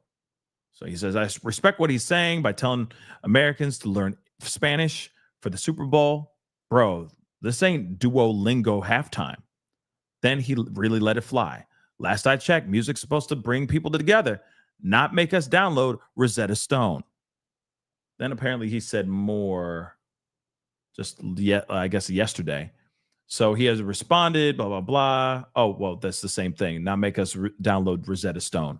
So again, 50 Cent funny for sure. 50 Cent is funny. But again, maybe they'll have subtitles. Maybe. But like I said, the choice has already been made. He has been hired to do the halftime show. I'm sure contracts have already been signed. Ink is already dried on the dotted line. Okay? On the signatures have already dried on the dotted line. It is what it is. Whether we like it or not, it is what it is. Imagine this. If it was like Taylor Swift, okay, doing the halftime show. Do you really think everybody is excited about Cruel Summer? Everybody excited about that? I'll tell you what, I'm not. I know you Swifties are excited and would be excited and happy about that. But at the same time, I'm not a Swiftie. What about me? What about my feelings? I don't want to hear songs in a halftime show about her and her multitude of ex-boyfriends that inspired her songs. I don't really care. Okay? But at the same time, everybody and their mama would be happy about it to a certain extent, and then other people wouldn't. They'd find a reason to be like, oh, God, she's just a such and such, and the most recent album is just absolute trash. We now know she's gone through a garden tool phase. Now we know she a little bit of a garden tool in these streets. That's literally what we're seeing now, okay? Have you heard about the song Wood? Have you heard about Wood? I didn't know that I never wanted, now that I know, I now know I had no interest in hearing any lyrics or hearing anything about Travis Kelce's Weed Whacker. I have no interest in hearing about it, but apparently there's a song about his Weed Whacker in this new album. Why? But like I said, halftime show,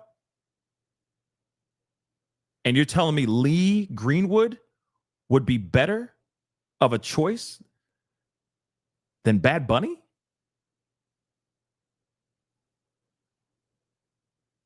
Okay. Like I said, it just doesn't make any sense. I feel like it's damned if you do, damned if you don't. If they chose AC/DC, some people would be mad about that too. Okay? Being real. If they chose Kiss or something like that, people would be like, oh, why they picked some old head? What the hell? You know what I mean? They'd be mad about it. We don't need to see geriatrics, walking around, sipping on their Ensure, talking about their AARPs as they're sitting there trying to walk up and down the stage. I'm just saying, people are going to be mad no matter what. All right? And I still don't understand, nor do I care if her album's good or not, because I don't consume that music. Okay? I don't sit there and go, oh my God! Like, I'm not a Swiftie. There's a plenty of Swifties. And let me be real too. I'm not sitting here saying that there aren't songs that she has that I've heard on the radio where I'm like, okay, I can see that being a bop. Bet. That's a bop. For sure, that's a bop, right? I understand music. I appreciate music, right? I'm a consumer of music. But at the same time, I don't run out of my way to go and listen to some Taylor Swift songs. All right? I just think that there's going to be people that are upset about Taylor Swift because now she happy. I'm sorry. She's been, as she says, dickmatized. She really did say that in a song. I never thought that I'd ever hear Taylor Swift and dickmatized in the same sentence. I'm sorry. But I think the reason why people are mad and thinking this album is trash is because she's getting some good loving back at home and she happy. And she about to get married and she about to pop out them kids and she about to go back and she about to be have a traditional family lifestyle with this Travis Kelce guy. And she's singing songs about his ding dong and saying that I don't need to know about it. But people are talking about this stuff. You doom scroll through TikTok and you're just hearing Wood. Taylor Swift's singing about, you know what I mean? It's just every 5 seconds, my dear God. Okay? My dear God. The only reason why I think her album is not doing very well or people think it's trash is because she's happy. That's what I truly think. Yeah, I know the divorce album is going to be out of this world if they ever get divorced. But like I said, I think she's happy. She eating good. You know what I'm saying? She ain't starving no more. Okay, she eating good out here in these streets, and people don't like it. But a song about his ding dong. It's very surprising, even for me, who is not a Swiftie. All right, knows some of her songs. A lot of her stuff is not that. And now she's singing a song about his hammer.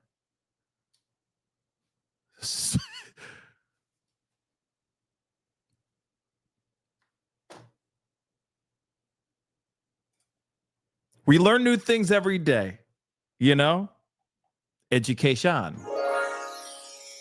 Education. But yeah, guys. No, you're not. I mean, here it is. If you're a Taylor Swift fan, listen to it. Listen at your own discretion. Enjoy it. Do your thing. But like I said, I've just been hearing what people have been saying on social media, and people are just not People are just not rocking with it. And that's it. Like I said, I don't know her. I don't know her music like that. I just know what's been played on pop radio, right? I know that stuff, but I'm not a follower of her stuff. I just know that she writes songs about exes all the time in all of her songs. And then everyone sits there and tries to go, oh, so the Easter egg is she's really talking about some guy that she used to bang. You know what I mean? It's a lot of that. But that was her whole MO. That's the thing. That's her whole MO. It's she just broke up with this guy. Now she's going to have a few hit songs on that album, and there's going to be Easter eggs about certain disses and certain, things about certain people and blah, blah, blah. I get the Taylor Swift folklore, okay? I get it. She's been on this planet long enough. She has cultivated a career for decades, so I know it. I don't need, it's like knowing the Friends show, but not really watching the whole show. You get what I'm saying? But you know the hits, you know the big things because there were huge things in pop culture. Like we were on a break, but you didn't watch that episode. I didn't, at least. I was watching Living Single. That's just me, though, right? I didn't watch Friends like that. That's just me, though. You see what I'm saying? But I know the folklore because it was part of the zeitgeist. Those sayings and all those things, you just know it, right? No soup for you, the soup Nazi, all those things. You know what I mean? You just know those things through osmosis because you hear it so many damn times. So the same thing with the Taylor Swift stuff. You may not know her music like that, but you know that she's known to write music about exes. And then there would be Easter eggs. And these girls will sit there and go through all of her albums and be like, oh, so she's really saying about this guy right here because she says this, that, and the third, and this in this song because of this lyric right here. This is literally what she's talking about. This, oh my gosh, she's throwing so much shade to Blake Lively in this song. You don't see it? You don't hear that? She is throwing so much shade. But she doesn't say Blake Lively's name per se. Okay, she doesn't literally say Blake Lively's name. But if you do the first letter of every single stanza, it spells out Blake. You know what I'm saying? So welcome to the world. Welcome to the world that we live in, right? So I can understand the folklore. I can understand the following and still be like, I don't know her stuff, but I do know this is how she vibes. At least this is what the people soak in. So she ain't really going to be that distraught, heartbroken, screwed over woman unless Travis Kelce goes out here and gets caught with his hand in the cookie jar and not her cookie jar. You see what I'm saying? Then we're going to have, y'all are going to have one hell of an album. I'm telling you right now, that one will go like diamond. Okay, it won't go platinum. It'll go like triple diamond because everybody will be like, is this penis small now or is it big? Is it rotten wood? Oh my God, there's a song called Rotten Wood. It's definitely about his penis. Wait for it. But people, I think, are mad because she happy. She eating good. She getting her fourth meal out here, y'all. That's what she's getting. She getting her fourth meal. She's getting her fill. She happy. And people mad about that.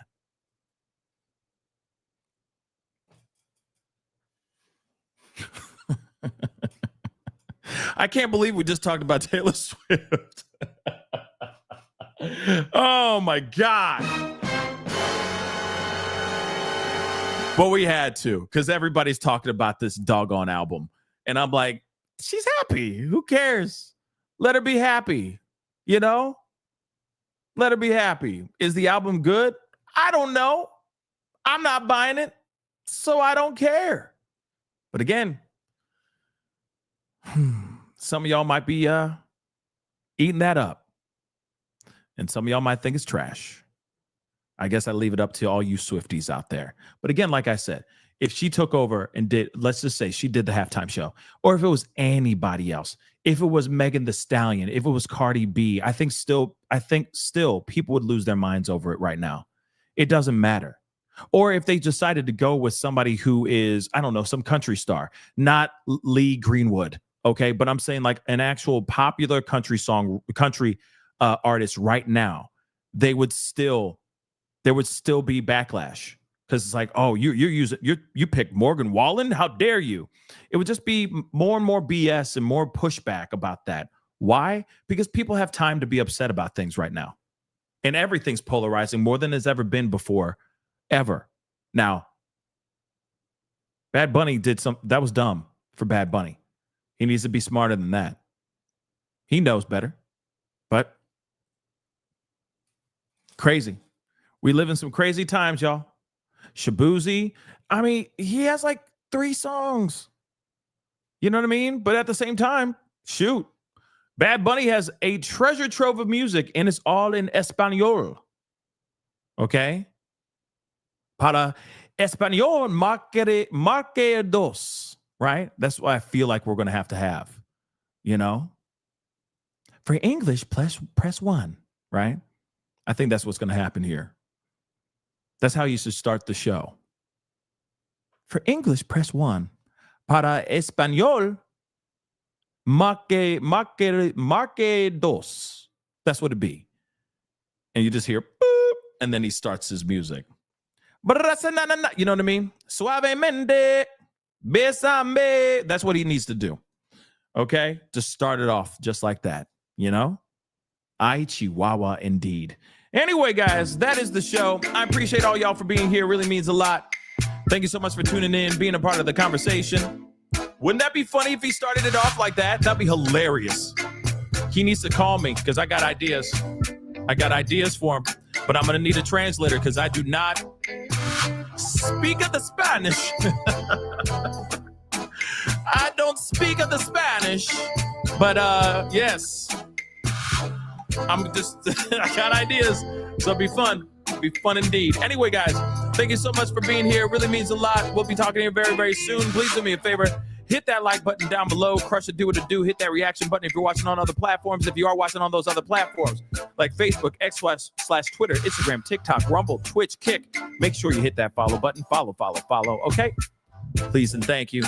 Don't forget to subscribe here. Go check out my second and third channel, The Pascal Show Clips and Pascal Raw. That'd be greatly appreciated. Hit that notification on all those platforms so you know whenever I go live, whenever I upload, because it is random.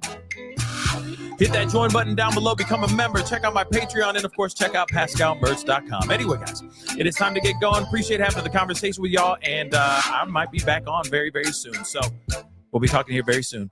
Stay safe out there. Let's talk. Be good to yourselves. Be good to one another. This is The Pascal Show. Bye.